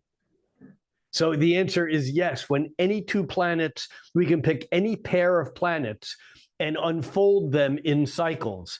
When we do it with the sun, it's more obvious because the sun is kind of like the center of our little local system. But yes, this is like a new Mars in effect. And in some ways, in referencing now back to Robert's question about the Mars-Sun Cazimi and its trine to Neptune, this is more important than just what happens that day, because in some ways, this is setting up the energy for the next 2-year Mars cycle until Mars catches up with the sun again in a little bit less than 2 years. I'm curious about those cycles between Pluto and Saturn, Yes. and how far back we kind of went through history. But at some point, we didn't realize Pluto was out. Okay, so let me. I'm just curious. Yeah. So the question is that at the beginning I talked about the cycles of Mars. I'm sorry, the cycles of Saturn to Pluto, which I call waltz time for civilization, because every 100 years that cycle goes 1, 2, 3, 1, 2, 3. It happens 3 times a century.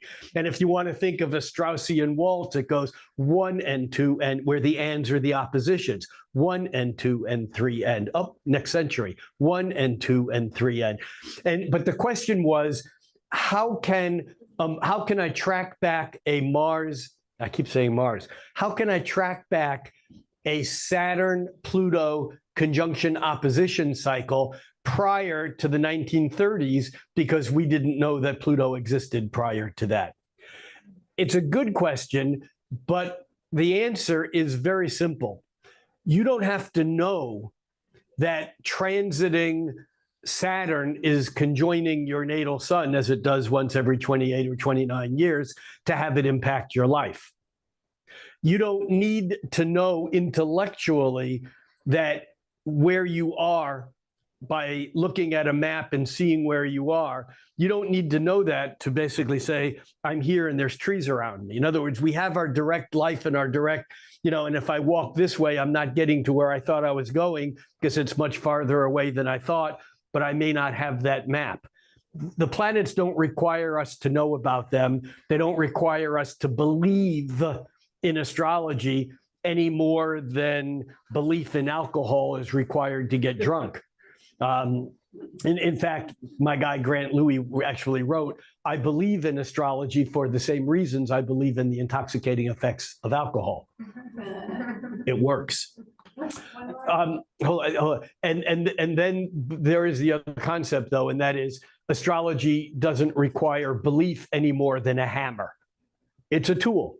It's something to know about. It's something to use if you choose. But if you don't choose to use or believe in hammers, you can still, someone who does can still drive a nail in with it. But if you don't believe in it, it's just not part of your perceptual universe. It doesn't mean that it doesn't work.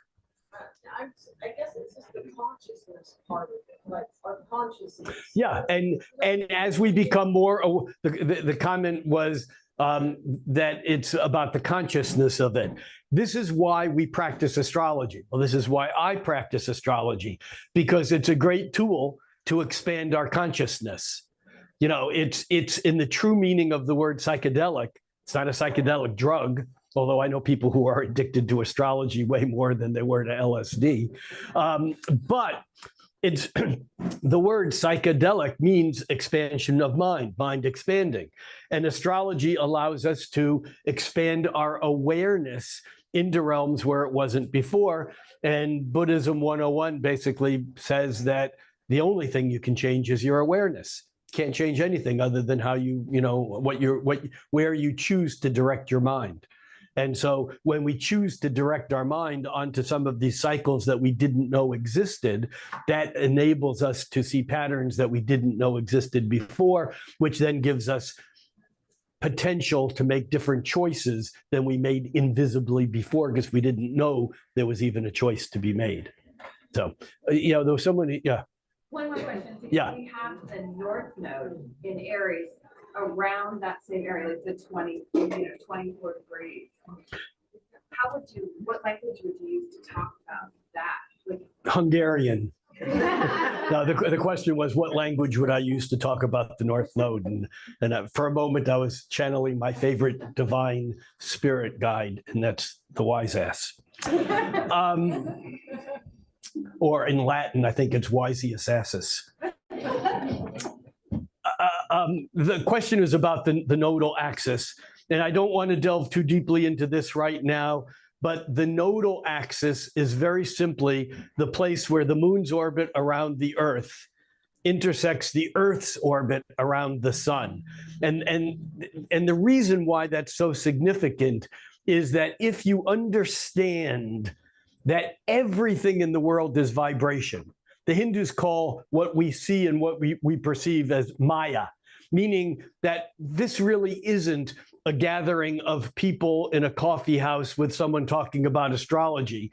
What this is a collection of high frequency energetic events that are pulsing on and off at trillions of times a second, that are all just creating interference patterns that we appear to be solid from those, interference patterns. And so the nodes are the basic interference pattern or the standing wave. The word node is just Latin for knot, K-N-O-T. And so energy ties itself up in knots where waves crisscross. And so the nodes of the moon here, looking like the headphones and the upside down headphones, are basically the point where the orbit of the moon around the sun intersects with the orbit of the Earth, where the orbit of the moon around the Earth intersects with the orbit of the Earth around the sun. The reason why the ancients knew about this and tracked it so well is that's what creates eclipses. Because when a new moon or full moon occurs, when the sun and moon are close to that place where those two orbits intersect, that's where one shadows the other. That's why we know about the nodes. So the important thing to understand about the nodes is not, that's N-O-T. That's N-N-O-T, not K-N-O-T. It's not, just to be clear. The important thing to know about the nodes is that they take about 18 years to make a complete cycle, which means that they spend, I don't know, about a year and a half or so in each sign. And that the nodal axis, like a top, if I spin a top this way, as it begins to slow down and wobble, it wobbles backwards to the direction of spin before it falls over. The nodes wobble backwards. All the planets are moving clockwise, and the nodes are moving counterclockwise. The important thing to know about the nodes is that over the past few months, the nodes moved out of the axis of fixed signs, Taurus, Scorpio, and back into Aries, Libra. As such, because Pluto had moved back from fixed sign Aquarius into Capricorn, that Pluto was going back a few months ago and still is pretty closely square to the nodes. I don't have a line drawn in here, but you can imagine that if Pluto was at 24 degrees here, it would be exactly square the nodes. But just a month ago, those nodes were at 2 months ago, those nodes were at 29 degrees. And so we're coming off this time where there is definite stress between Pluto and any planets aspecting it and the nodes. And why this is significant is the nodes go past the illusion of what's happening in the three-dimensional world and touch something metaphysical that's kind of out of time, out of space. It's almost like wormholes into other time-space dimensions. And so, yeah, nodal connections are important. And that is in the background here. And it's in the background for the reason that the nodes have just switched signs and that Pluto was squaring them as it was stationing, as it has moved back into the station. Okay, we good for now? All right, so here's what's going to happen is we're going to take about a 10-minute break. For those of you who've had enough, thank you for showing up and good night. For those of you who want another little round, here's what's going to happen is that I'm going to draw 3 names out of a hat. I'm going to put the hat on that table along with some slips of paper that you can fill out with your birth data on it. If you've never had your chart done here, I'll draw 3 out of the hat, and then we'll look at those, and they'll just be mini readings to just give you a sense and a flavor of how this works from a global planetary world scale, which we've just looked at, down to an individual scale, which we'll look at next. Also, although there's no required cover charge, I know I say this every month, I do this for free just because it's a community event and I do it to support the store. But they would like to charge for these events, but they don't. And so what that means is that you can make a contribution of any sort that you want at the register. They'll have a place to just put it into their system. They can take your change, your $5, your $20, or whatever it is. And that helps them keep going and do events like this that are free to the community. Number 2, and maybe even more importantly, is you get to vote economically. If you have some event that's coming up that rather than buying something down at the big department store down the block and around the corner in the mall, spend your money here because that helps that helps Soul Food stay alive. And Natalie, is the bar still open? All right. And so at some point, once we come back, they're going to quietly close down. So if you have another drink that you'd like to get or something, do that now. And thanks much to our baristas. We appreciate you, especially on these nights when you stay later than you would other nights. And that's it for now. For those of you online, we're going to mute my microphone, but we're going to keep the connection open. I'll be back in about 10 minutes. And for those of you here, have fun, breathe, talk, be.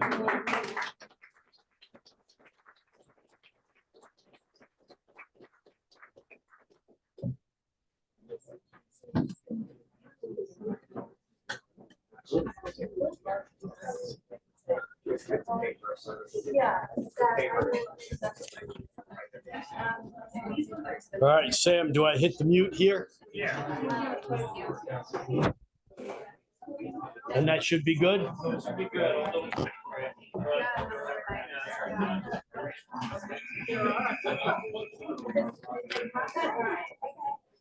The forms to fill out, they're just little things, the birth data submission will be right here on the table. And make sure that you put in your real name and your email address, please.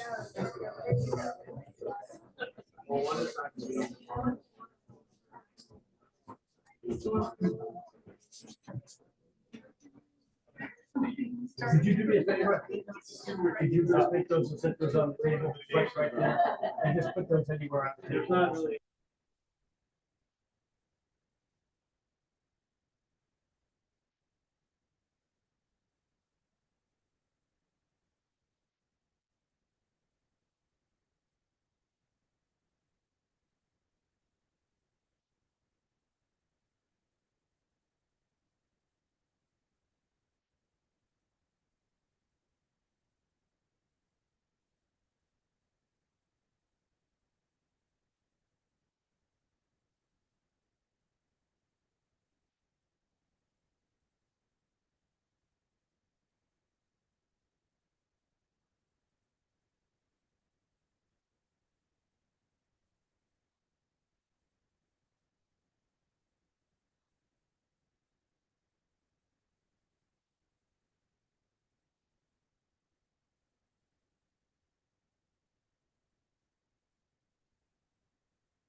2, 3, 4, testing. Testing 1, 2, 3, 4. We need to wait 15 seconds for it to catch up to YouTube. 3, 4, 5, 6, 7, 8, 9. Those are fast seconds.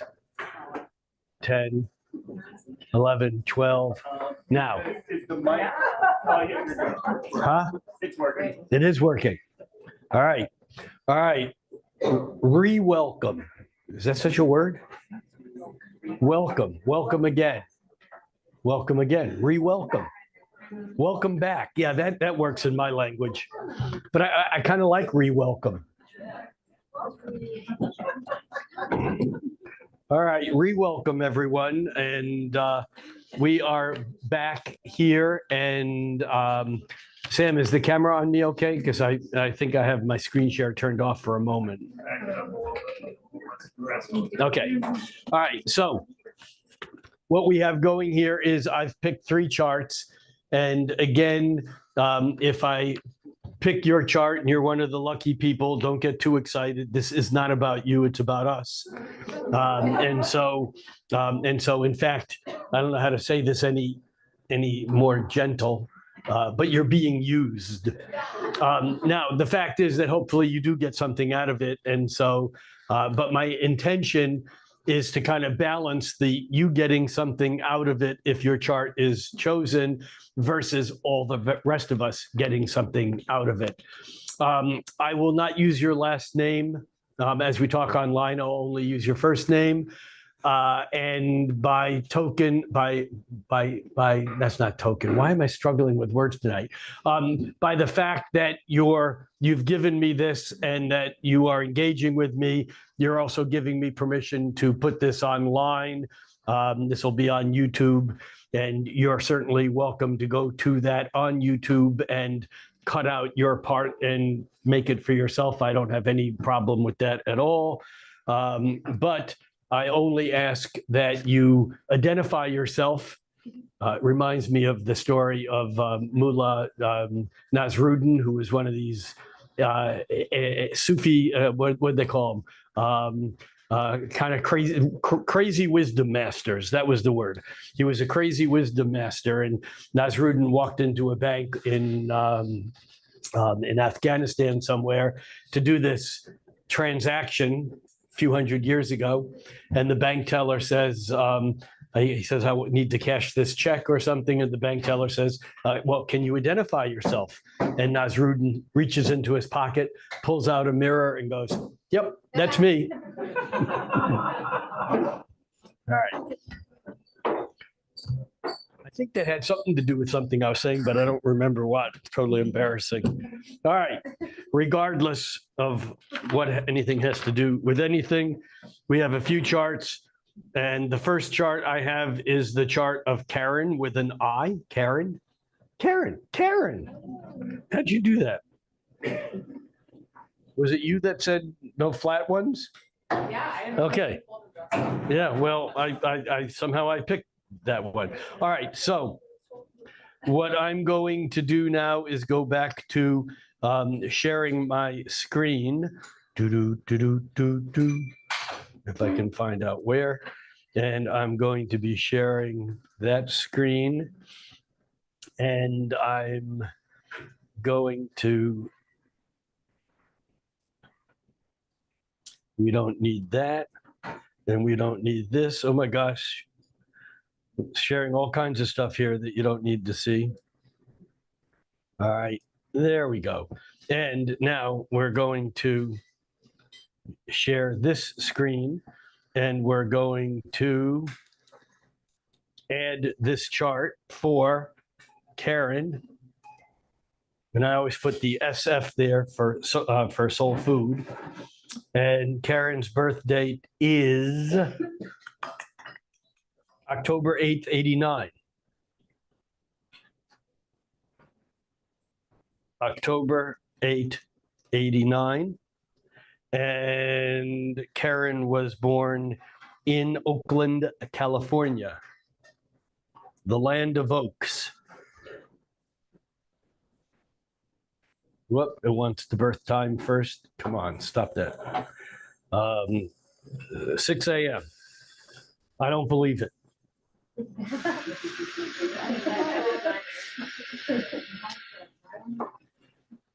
Sorry, say that again? My mom said it was right on the dot. Okay, then I believe it.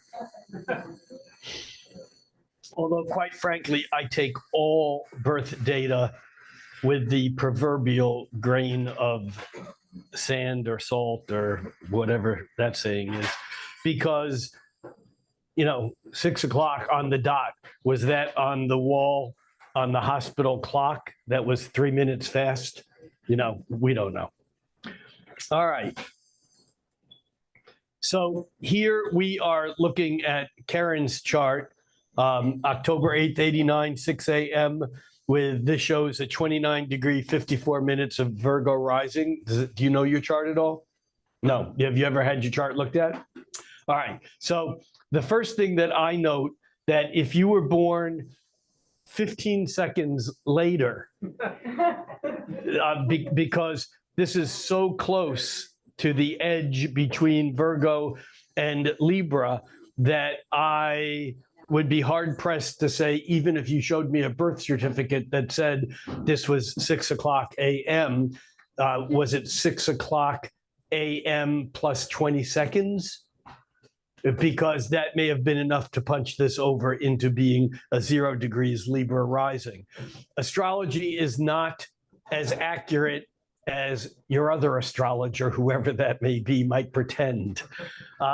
There are unknowns out there. However, we do know this.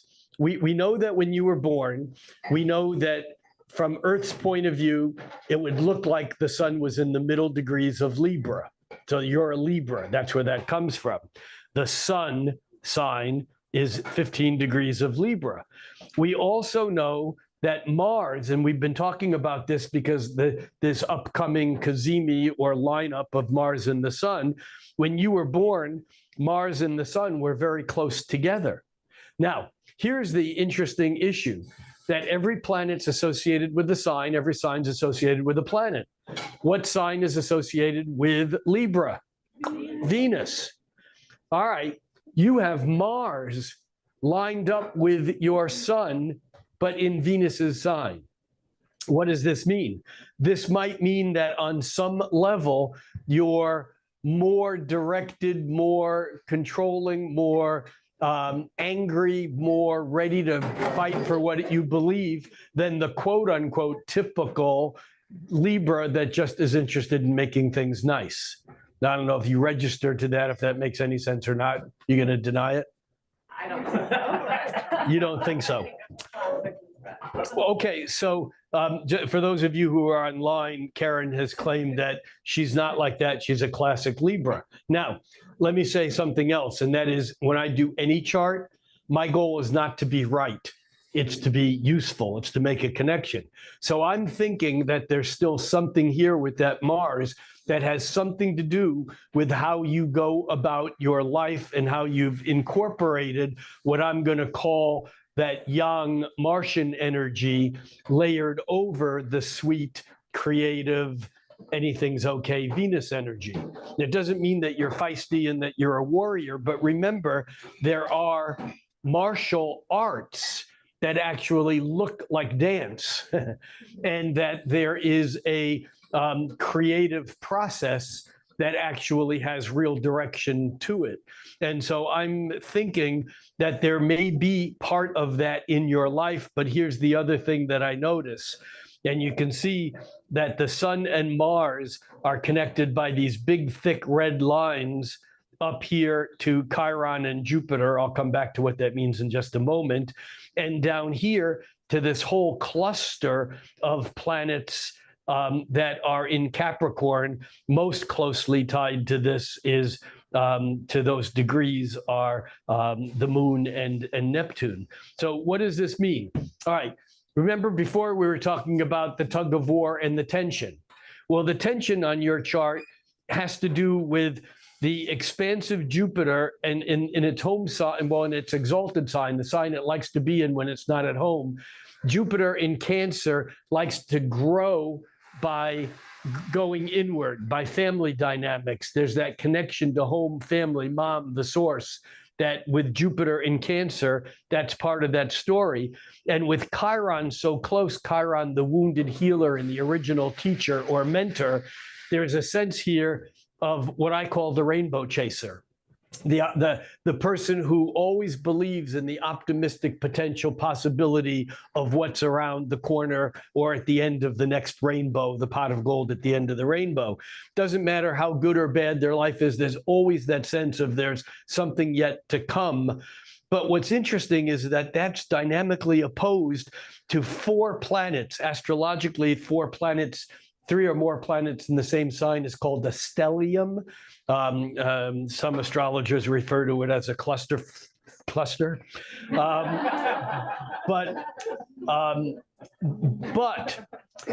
These 4 planets in Capricorn are about the mastery of external reality, whatever that means. There's the moon, which is our feelings and our emotions, and really at home in Cancer, the moon in Capricorn is as far away from his home it gets. And so there's this dilemma, I would imagine, on some level in your life about the part of you that wants to go through life making things okay and nurturing and having people grow under your care, whether it's you as mom or you as boss or you as person in life. There's something about that nurturing ability. And yet at the same time, there's a part of you that's a real hard ass.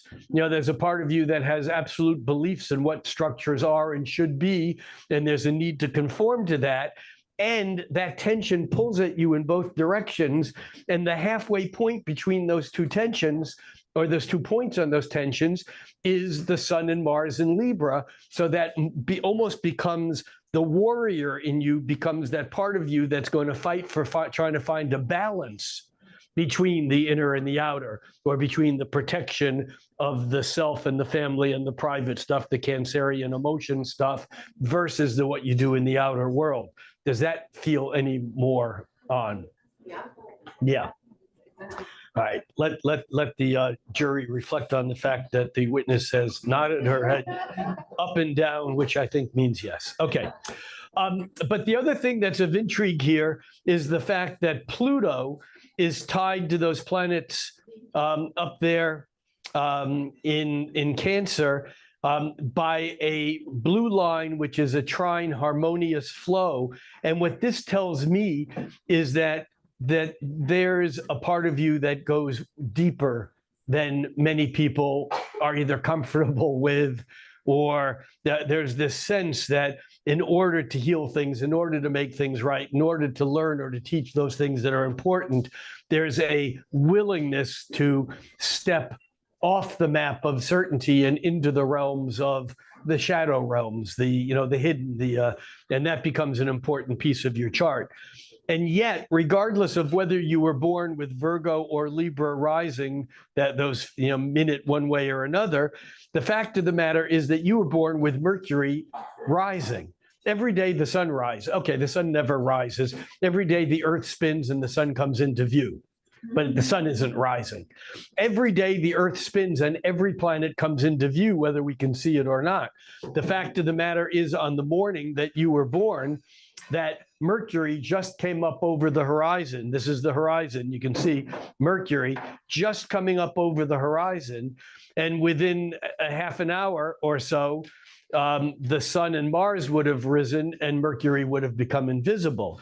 But when a planet is lined up with the horizon, that becomes part of how we interface with the outer world. It's the intersection between our inside stuff and the outer stuff. And for you, with Mercury doing that in Virgo, one would imagine that as deep and powerful and as intense some of your feelings are, and as much as you want to conform to some reality and build things that are real with all that Capricorn energy, and as much as the Libran wants to find a way to harmonize it all and to move through things in a way that allows for both sides of the spectrum to be shown, the fact of the matter is that you think like a Virgo, and people, perhaps when they meet you, get that part of you that is more mentally, intellectually, analytical, more perceptive, more, I don't want to say narrow-minded, I want to say more focused, and that the questions and that the things that you ask all have to do with what is real and how do I use this information. And that's not who you really are. It's how you dance with the inside-outside dance. Did that make sense to you a little bit? Yeah. Is that all we're going to get out of you? I don't know how you want to share. Yeah, tell them what you do. I'm a labor and delivery nurse. Oh, okay. That makes a lot of sense. Well, some of it may seem, and oftentimes in knowing things, astrology becomes more of what's the dance between now what I know and what I see. When I look at something, I can just talk in archetypal, symbolic meaning that may make more sense to you than it does to others listening to it. But now that I know, and that you're a delivery room nurse or attendant or whatever, that the Jupiter Chiron being the healer, the Jupiter and Chiron is not only together in the sign of Cancer, the nurturer, but it's in the 10th house, which is the house of career. In other words, if you'd been born 2 or 3 hours later, those planets would have been in the 9th house or 2 or 3 hours earlier. So this is something very locally about the time of day. That 10th house is to do with what our purpose is in life. And yet, the ultimate thing about delivery of a child, well, it's not the ultimate thing, but energetically, it's a dance between Jupiter and Saturn. Why do I say that? Jupiter is we already talked about Jupiter. Jupiter is the planet of expansion, bigger, better, more. It grows things. It's a magnifying lens. A baby or a fertilized egg growing in a supersaturated sac of amino acids, that baby basically is a complex crystal that's basically like a Jupiter is growing, protected by the boundary of the amniotic, fluids in the sac, because that becomes Saturn, the container. Jupiter's expansion, Saturn's contraction. So when the contraction process begins, contraction is Saturn. But it's interesting that there's a contraction process that creates the expansion of birth. And there is a hormone that the baby, not the mother, and hopefully not the doctor at first, that actually the baby emits, that's not the right word, creates a hormone, Pitocin, which basically is a chemical that tells the mom something's happening, and then the mom releases Pitocin, and there's this dance as Pitocin is released both by the fetus and by the host, by the mom, that actually creates in this process that creates the expansion and contraction. Expansion, contraction, Jupiter expansion, Saturn contraction, and it's these alternating waves of Jupiter and Saturn that create the actual process of birth. In fact, Jupiter-Saturn in process is really a biological function that we could call peristalsis, which is basically the expansion contraction that moves your food down your esophagus or food through the intestines, or a mouse through a snake. That bulge is it's expansion, contraction, expansion, contraction. And what's intriguing, knowing now what I know about your chart or about your life, is that Jupiter opposite Neptune is 1/2 of a degree, is 1/2 of a degree from being exactly opposite, meaning the closest tension in your chart is the tension between you in the middle, Jupiter expansion in a safe way in Cancer as part of your career, and then Capricorn, the grounded authority in the mastery of knowing what's happening. And this expansion contraction dance is where your chart finds you in the middle of, and it's this pleasant kind of go between, that is presenting what's on the outside with the Mercury rising, the sharp intellect that actually is really what's in control of that inner outer dance. Now, did that make sense? I think so. All right. And there's always more, but that's enough there for now. Yeah, I think we'll just leave it there for now. So thank you for that. All right.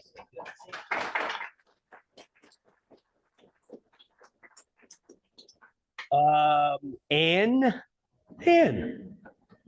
where's Anne? Did Anne bail? I saw Anne was here. Wait. What's the last name? Born 11/6. That's me. Yay. Okay. How'd you do that? All right. In the spirit of full disclosure, I've had body work by Anne, but I really don't know you that well. I've never. Thank you. Yeah. Yeah. Thank you for coming to see me. Yeah. All right. So we're going to enter in. Now you're gonna figure out why I'm a body worker, because you got her nailed for a nurse, and hopefully you're gonna see that. All right. So now we're going to do. We're going to enter in Anne's chart. Whoops. Get out of there, and do this, and we're going. Anne. Soul Food, and that's going to be November 6, 68. November 6, 68. And that's going to be at 12:26 a.m. 12:26 a.m. Backstory, my mom was an astrologer, so she was in favor. She just looked at that clock. Yeah, I'm sure she loved you for keeping her up all night. And that is in Siwa, SEA, Seattle, Wa.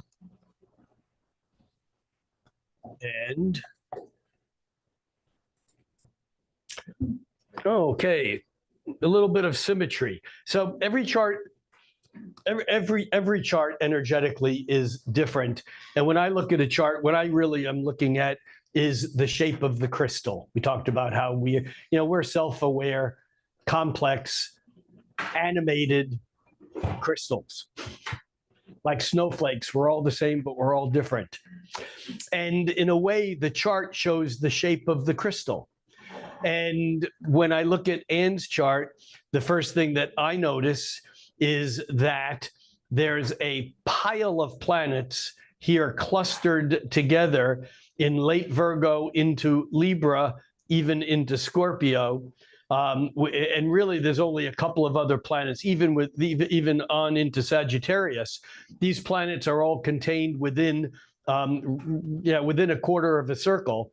But escaped is the moon, which is high in the sky, and Saturn high in the sky, and Chiron too. But Chiron is kind of another step beyond what we would call the main planets. There's a lot of, NASA tracks nearly 500,000 things going around the sun. That just even in asteroids, there's approximately 10,000 asteroids with names, and another 40 or 50,000 that are just identified by their numbers. Anyhow, in this chart, we see the moon close to the midheaven, and the moon is in Taurus. Now, every planet has a sign where it's at home. Some have two. And every planet has a sign that it's its favorite place to be when it's not at home. Think of a king or a queen in their castle. When a queen in her castle is treated like the ruler of the pad. That it's great to be, the royalty in charge of your own space. But sometimes it's better to be a king or a queen in someone else's castle where you're honored and kind of exalted for your presence there.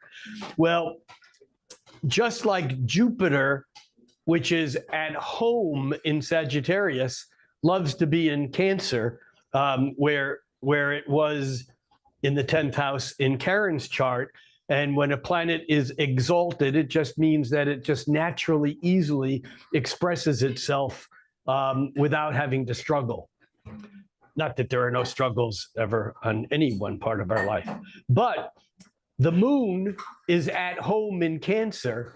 However, it's exalted in Taurus. You see, the moon always changes. The moon is our moods. The mood and moon are the same word, really. If you're in a bad mood, for more than a day or two, you're not in a bad mood. You're in a bad Mars or Saturn, because moods have to change because the moon moves fast enough that emotions are always they're always changing. The moon is always either waxing or waning. So we notice that the moon is exalted in Taurus, exalted because the moon always changes and Taurus doesn't. And yet Taurus has the stability to allow the emotions to change without the actual changing of the environment. So the moon it feels safe in Taurus. But here's the thing: is Taurus is about it's about stability and determination. And with the moon in the 10th house, so close to the midheaven is the point in the 10th house that would be as high in the sky as a planet could get. And so the moon at that point is like the career outlet point in Anne's chart. And so it's the career here would have something to do with the emotional container and safe space that you might create for your clients. But now we look at that moon and it's in close opposition to Neptune. There's the imagination, there's the metaphysical component, there's the dreams, there's the energetics that are not physical. But we look at this connection between the moon and Mars, Pluto. I'm going to say Mars, Pluto, Jupiter, because they're all like clustered together. And then to Neptune, and then to Chiron. And we can see that there's kind of like this rectangle that actually means that between Chiron and the moon, that's a sextile, that's about 60 degrees. And then between the moon and the Pluto, Mars, Jupiter pack, that's about 120 degrees, 1/3 of a circle, a trine. And then between the Pluto, Mars, Jupiter and the Neptune, that's 60 degrees again, which is 1/6 of a circle. And then from Neptune back to Chiron, we're closer back to 120 degrees. Astrologers call this little formation, actually, I can show this clearer here by a little bit of quick magic. And we're going here and we're going there. So now we can see that Anne has two oppositions in her chart. One is the moon Neptune. That's that dreamy connection between the practical, here's what I do for a career. But on the inside, this is really about some sort of, imaginative, emotional, creative kind of connection. If Venus is love, I love you. Neptune is love, capital L, capital O, capital V, capital E, agape, love. And so that in some way informs or creates the tension between the moon to the Neptune. But then there's this other opposition between Chiron, the healer, the original mentor, Chiron, a centaur who was half human and half horse. But Chiron is opposite the Pluto, Mars, Jupiter, very close to the Mars, Jupiter. And this little conjunction here of Pluto, Mars, Jupiter would let me know that Anne can be very over exuberant. Why? Because Mars and Jupiter together, Mars is energetic. Jupiter is the magnifying lens. If I'm going to go out and play football or tennis or even have some sort of, engagement with someone and I want to pump my energy up, that would be Mars and Jupiter because the energy is kind of pumped up. However, Pluto is there too, which basically then comes back to there's more going on here than meets the eye. This is not just a simple pump up the energy and kind of be optimistic. This is carrying the weight of the underworld, with it. The thing here is that we have these two sets of tensions, and yet from the outside, when we look at this, we see the perimeter. what we see is trine, sextile, trine, sextile. Astrologically, these are the come back and see, these are the good aspects. These are the good aspects. They're not good. They just flow. The energy flows, and the energy flows so easily that I would imagine on some level for Anne on the inside out, she feels the tension of these oppositions of the self to other, of the practical to the complex, from the, analytical Virgo, Mars, Jupiter in Virgo, to the more amorphous, dreamy Chiron, in Pisces. That from the outside, we see the smooth flowing energy. But from the inside, there's this tension that's feeding that. And so this is called, by astrologers, it's called a mystic rectangle. It's just, astrologers have names for everything, but it's interesting to get a chart with a clear example of one of these things, because then that becomes the teaching point. So going back to the chart itself, I see one other thing that I would think is of important, two other things of important significance. One, separate from that mystic rectangle, I see Saturn and Venus in a close trine within a degree of being exact. And Saturn, again, is the planet of authority and structure. Saturn is the constraints, the restrictions, the limitations. And Venus is the planet of sweet pleasure, love, and it's the personal, I love you love. In Sagittarius, there's that sense of the big ideas of the Jupiter, the hope, and all of that around the possibility of where things go. But the intriguing thing ultimately here is that Venus, the planet of sweetness and pleasure, is harmonizing with Pluto, the planet of you ain't gonna get no sweetness or pleasure. And so in some ways, what's that? I'm sorry, Saturn, not Venus. Thank you. You said Pluto. Yeah. Let me do that again. That Venus in trine, Two, but in the other direction, right? say that again. Venus trine to Saturn is taking the sweetness and the pleasure and the optimistic love of Venus and grounding it out into something that's very practical. It's taking the ability to be infatuated. It's taking that and converting it into the ability to make something that's real, last and last and last. It's not as easily distracted by that Venus in Sagittarius that might otherwise just be a kind of an attraction to whatever sounds like it's next on the adventure. The other thing that is significant that's not part of the mystic rectangle is that fat green line between the moon and Mercury. And here, those green lines, this is technically an aspect of 5/12 that astrologers call a quinque, that's 5, unx, that's Latin for 12. And so 5/12, and this is an aspect that is annoying. It's neither good nor bad. It's like if it was bad, it never gets bad enough to do something about. And if it's good, it's never quite in focus enough to really make it good. It's kind of in that, there's that area where we can put our fingers and wiggle them, and we can see that their fingers wiggling, and we can move them back, and we can say, oh, I can see something's wiggling, but I can't tell what it is. I want to see what it is, and I look for it, and it moves with me, and I can't bring it into focus. I go, okay, I don't want to look at it anymore, but I can't make it go away. And what this is that dance between the solid, basic, emotional, fundamental safety of the response of that moon in Taurus to Mercury in Libra that wants to think about everything from all sides.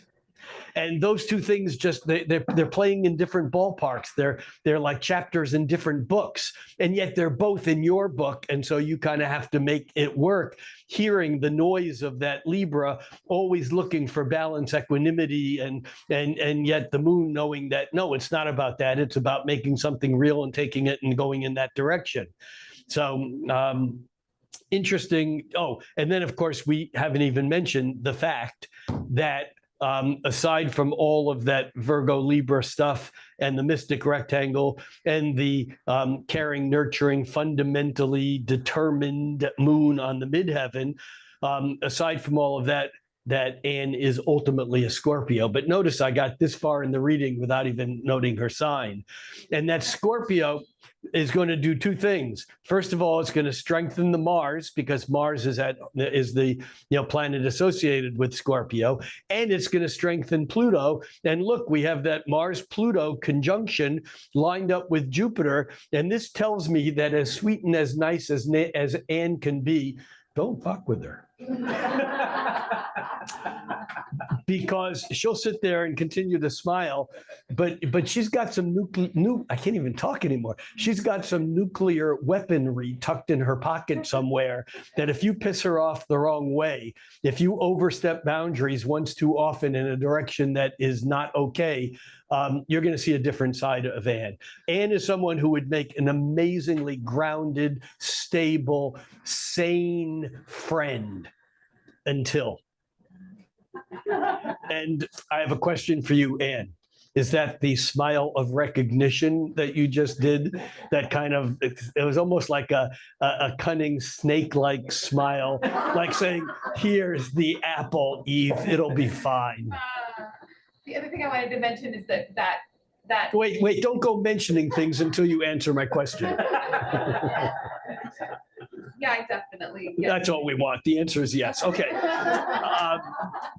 Now your question. No, I just wanted to mention that almost everyone in my family has that really strong Mars kind of Pluto, some kind of aspect. So for those online, you may not have heard, Anne said that pretty much everyone in her family is either the proud owner of or suffers from the dance between Mars and Pluto, which on a good day is incredibly potent. I mean, there is some strength and resilience and an ability to establish boundaries. But when I see Mars, Pluto that close together and Jupiter there, it leads me to think that there's a part of you that part of your sense of largesse, of magnanimity, of part of your going big, going outward and upward is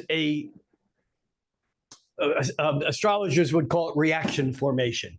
It's a term that basically is that in some ways that's in response for things of early childhood, parental genetics. I don't know. This is not something I'm going to dig into now, not something I'm even going to ask you to comment on.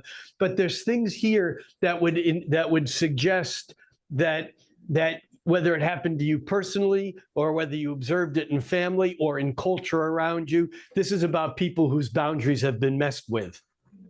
But it's also people who came to the United States, who were pioneers, who persevere, who are triumphant in that way and are proud of adding value. Yes, and so Anne said it's also the people who have come from someplace far away to the United States to make a statement and stick with the pride and the ability to do something with their lives. Again, one of the dangers of astrology is to look at something like Mars, Pluto and say, oh, this is terrible.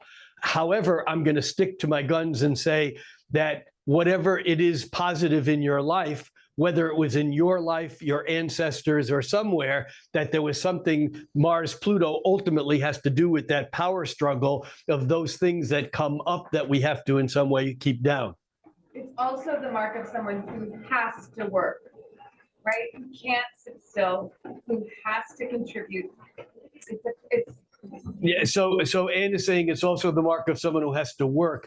I would actually say that may be partially true, but I think that the work ethic here comes from the Saturn trine Venus also, because it's almost like work brings, it doesn't only bring money, Venus, it brings pleasure. It brings, and that's so important because remember, Venus is the planet that's connected with your moon on the midheaven. So, but yes, the Mars-Pluto together is unrelenting is a good word. Relentless is those two words mean the same? It doesn't let up. And combined with Jupiter, it's even more so. When you combine it with that Taurus moon that is always going to be there, it's together a powerhouse of expression. Yeah. Yeah. So I'm a badger when I'm healing people, right? Like I really get in there. Yeah. Yeah. I will attest to that. Um, One other thing that I would note here, and that is that I also know, just because it's part of my job, that that the outer planets that move relatively slowly. Let me just get this here out of the way so I can see what I'm doing. That that if we were to take Anne's chart, which is still here in the middle, there's no more lines in the center, but there's the moon at the top and the sun in Scorpio. So the inside is her chart. The outside is where the planets are today. And although it looks like two snapshots of two different moments, the outer chart is really an ongoing unfolding. It's a moment in time that is captured, but all these planets are moving as waves. And I want you to just pay attention to Uranus here as I move this forward a month at a time.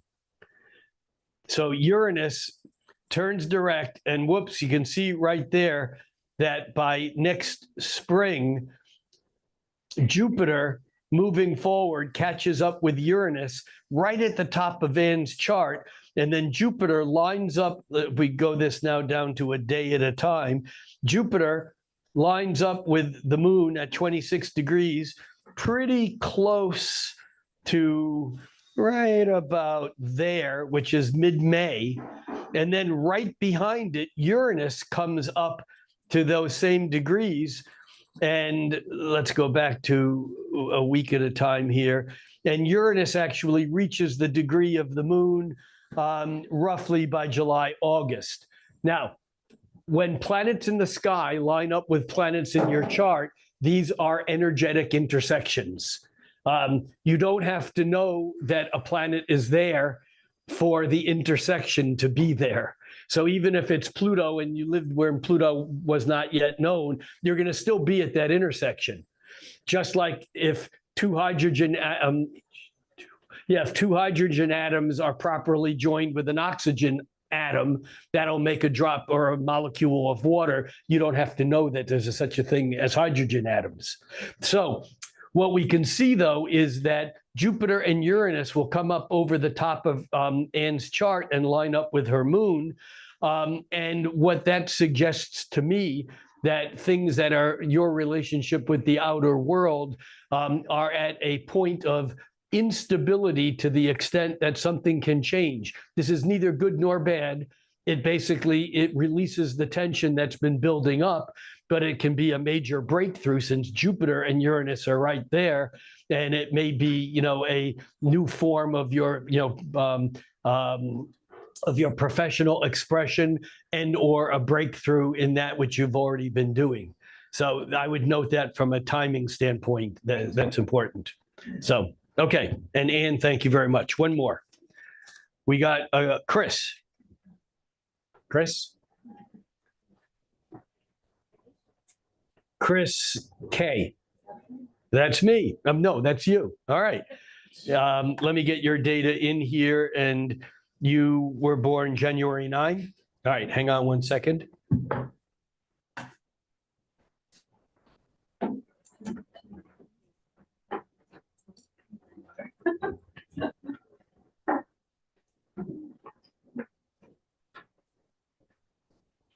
And this is January 9th, 64.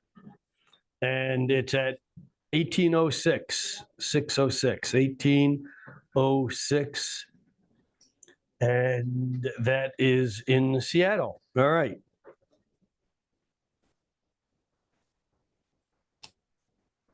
Okay. Again, a totally different looking geometry. Chris, do you know your chart at all? A little bit? Leo rising, 6-7 degrees Leo rising. So the rising sign in the West is considered, people use the Jungian term, your mask or persona. It's the how we seem to other people. How I seem to you is not how I seem to me. In fact, how you seem to them is not how you seem to you. The rising sign is how the energy comes off us. In Western psychology, it's like a veneer or our mask.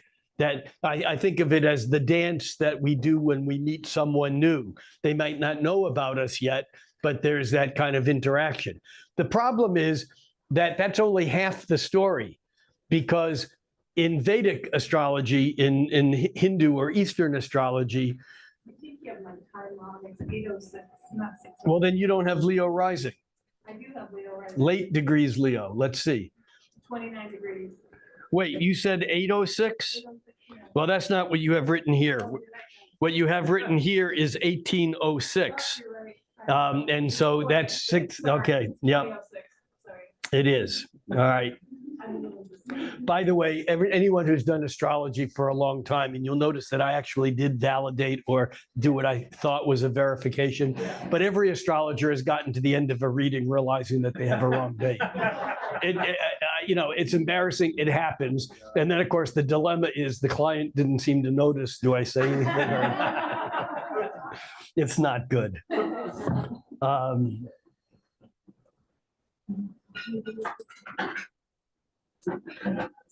My mom's a clock watcher, so I know the time. Watching it the whole time. Okay, it still is Leo rising, but now it has the fixed star Regulus on your ascendant, which we'll say something about in a moment. So back to the rising sign, and this doesn't change what I was going to say because it's still Leo rising. But I would have said it and I would have been wrong. The rising sign is not just how the energy comes from inside you out. It's not just this one-way expression. It's also how everything on the outside gets in.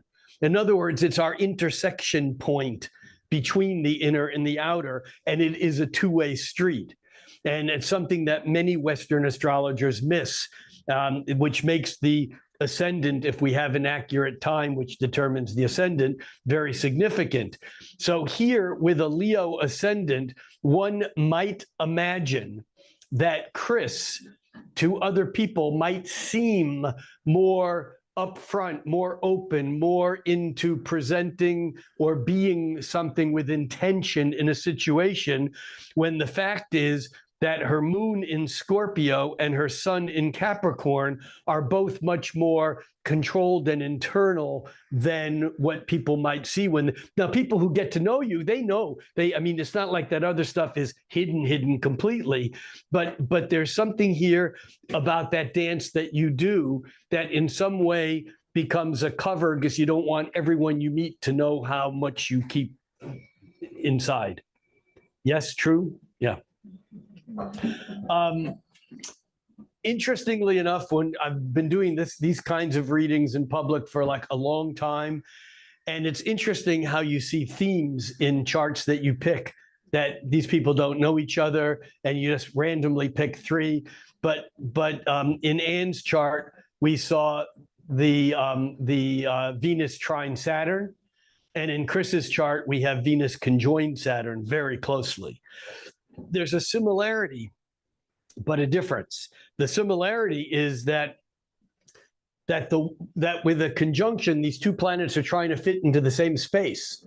So you have warm and pleasure-seeking, loving Venus, but where in Aquarius, where she might be a little bit cool, in as much as Venus in Aquarius sometimes is better at being a friend than a love. Jeff, again, who, as many of you know, shared the stage with me here for, I don't know, probably 10 years, who passed away about 7-8 years ago.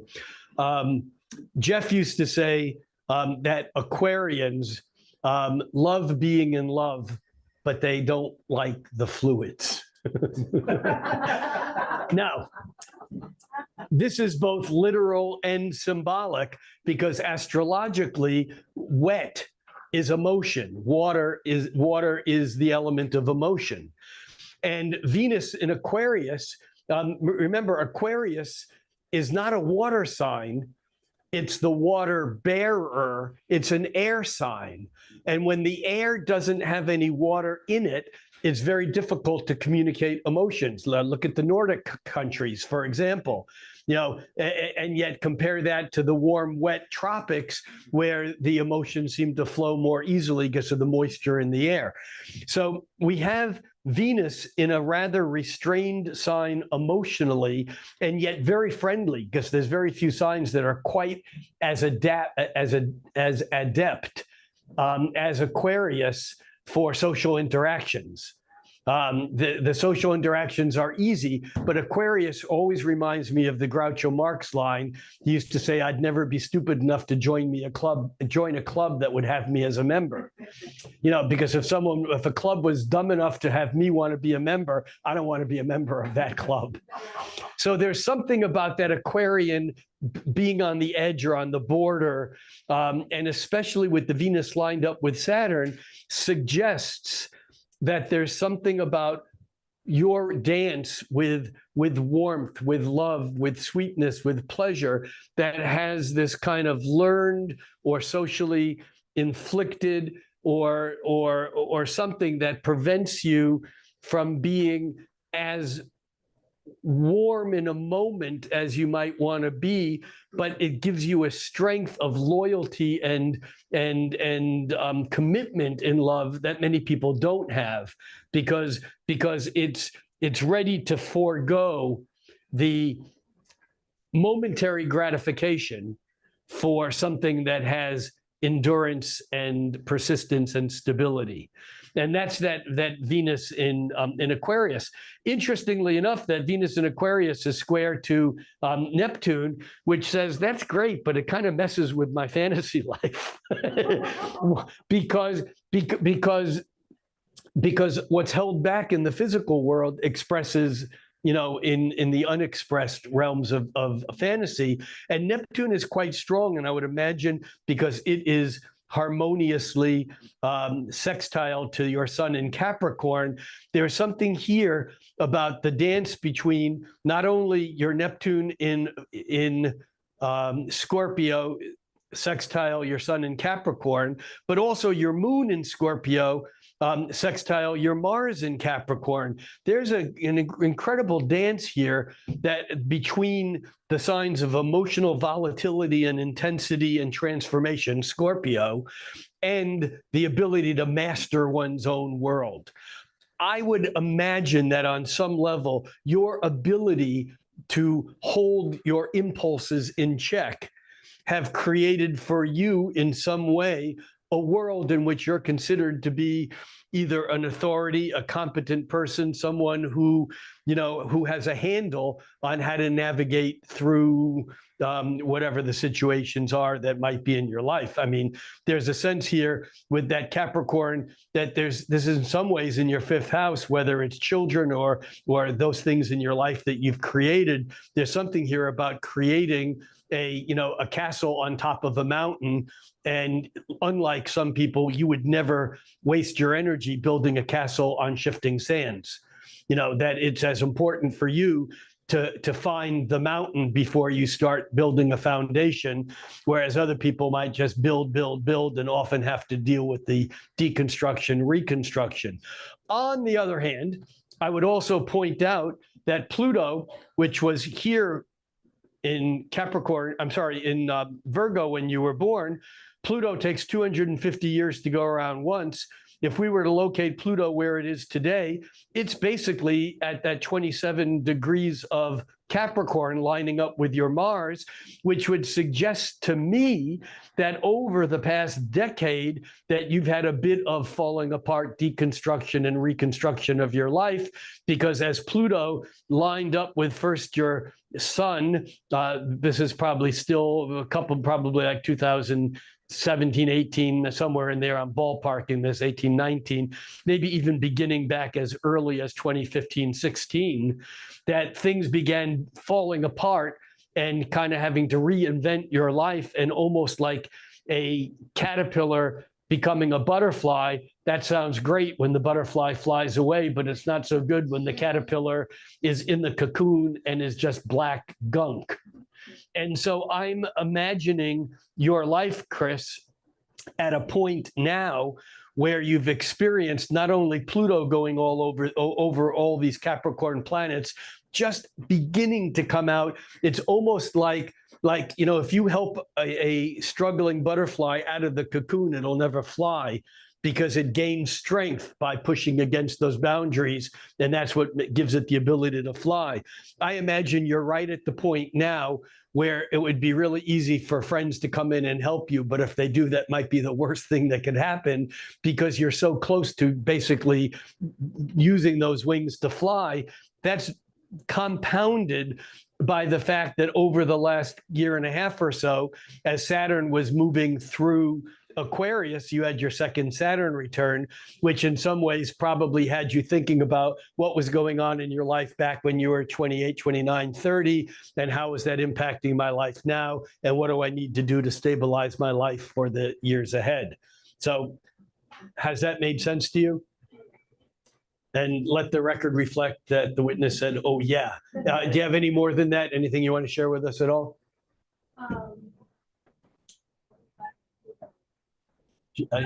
Chris said, I'll be glad when Pluto's gone.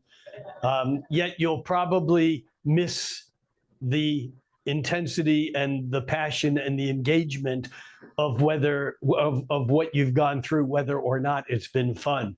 I mean, Pluto on Mars, I mean, this is still, whether you're looking at the Mideast or your personal life, this is still, power struggle. You talked about staying loyal. Yeah. Or friendship. My husband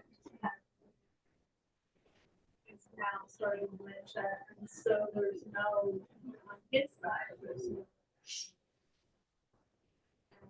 I have absolutely stay there. Let me interrupt you and just say for the people online, Chris shared that she's been through a process where her husband has had a brain injury, and that in some ways her loyalty, her commitment, she's there, but he's not completely, and so that certainly could speak to this. And again, when we do this, we're just tipping the tops of icebergs. We're not really, digging into the story, and I'm going to leave it at that for now. I understand that it's probably much wider and deeper on many levels. And what about career, life path for you aside from relationship? I was working with international students, but right now I'm just here. And what were you doing with international students? Running programs and doing home things.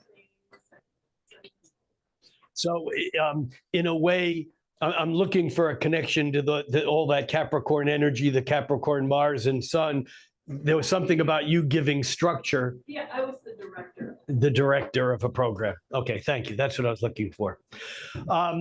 All right, thank you so much, Chris. I hope that was, a little bit illuminating. I get that you probably have spent enough time with your chart. Does anybody have any comments, questions, feedback before we call it an evening? I was gonna ask how she kicked into her North Node, but now we know. Yeah. Through caregiving. Yeah, through caregiving. I've always been caregiving. Well, and I would say that as that Venus-Saturn conjunction, part of this life has been working out whether we want to call it other lifetimes or phases, where maybe you didn't take care of yourself. And that there is something here about the deeper issue behind all of the caregiving, is that in some ways your giving care is a kind of a way of you taking care of yourself, but that there's the flip side of that, and that, we can make ourselves empty fixing other people and doing other things. So just, yeah. There was a question here? No? I have kind of a question. Someone was just referencing the nodes, and I certainly appreciate the very popular VA towards the North Node. Yes. Obviously, we all know there are many ways of looking at those nodes. You said something about wormholes earlier. Do you have even one more little thread about that? The question is about nodes and about how they're interpreted and by modern astrologers and so on. Yeah, I could go on for the nodes a lot, but what I was going to ask you to do is send me an email, and I'll send you a link to a talk that I did In fact, if anyone wants this, or if I'll actually, if you send me the email, I'll remember to post this as the in the comment of the other link that I promised I would post on the Saturn-Pluto cycle, because there was an Astrology Hub discussion that I did on the nodes that really addressed that whole thing about wormholes and kind of vortexes that take us out of this time-space continuum and connect us to another. You know, it's basically understood by theoretical physicists that what we call black holes are white holes somewhere else. That energy that goes into a black hole that theoretically doesn't just disappear into singularity. It goes in and then comes out as a white hole, creating a galaxy in some other time-space continuum. That's part of how all this stuff works, that we, in our limited dimensions, don't understand time for real. And so from that standpoint, when planets align or connect with the north or south node, the north and south node are just the opposite points of that plane. If I take two pieces of paper and collide them, they create a line where they intersect. And by the same token, the nodes are a line where the planes of the Earth around the sun intersects the plane of the moon around the Earth. And there's one side of it is where the moon is coming above the horizon. That's called the ascending node or north node. And the other side is the descending node or south node. And astrologers tend to like to think that the north node is about the future and the south node's about the past. I'm not sure it's quite that simple, but that's the party line. And it's one that you can work with. Yeah, but again, there's a much deeper talk on the nodes that I've done that you'll be able to find the link. It's on YouTube. It's on the Cosmic Connections with Astrology Hub. But if you send me the email to remind me, I'll make sure to put the link in the comments on the YouTube from tonight's live, so that you'll have the link to find it. But you could probably find it by going to YouTube, Astrology Hub, Cosmic Connection Nodes, and it would probably search and find it, but it's in public domain. Anything else? Yeah, please. So, and the nodal return, is this the energy similar to Saturn return? Every planetary return is significant, just like the solar return, which is our birthday, has an astrological significance. When the nodes return to where they were when we were born, that happens every 18 years, there is some re-imprinting, but every planet's return has different nuances based upon the energetics and the archetypal energy of that planet. Yeah. Okay, kids. Thank you. Thank you. Thank you all. And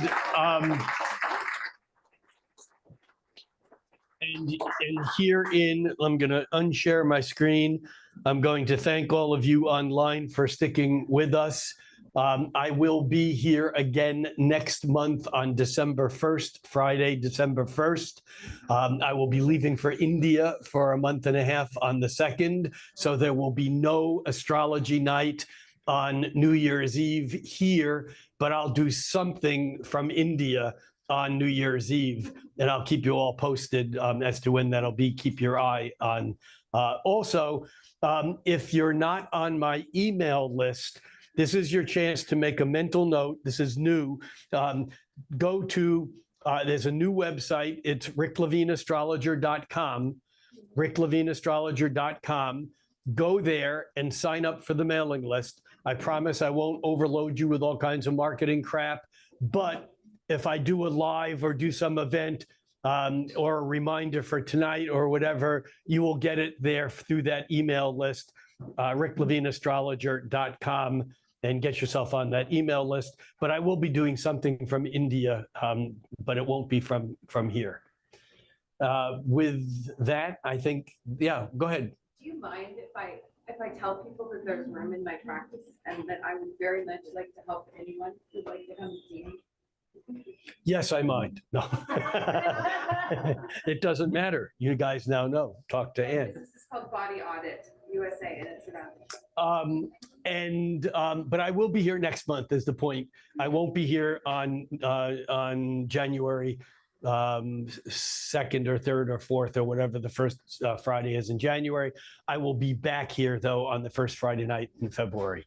So that's it for now. Thank you all very much, and adios. All right, now Sam, help me untangle this. I think you just hit end. That's it. And all you online, thank you so much for your being here.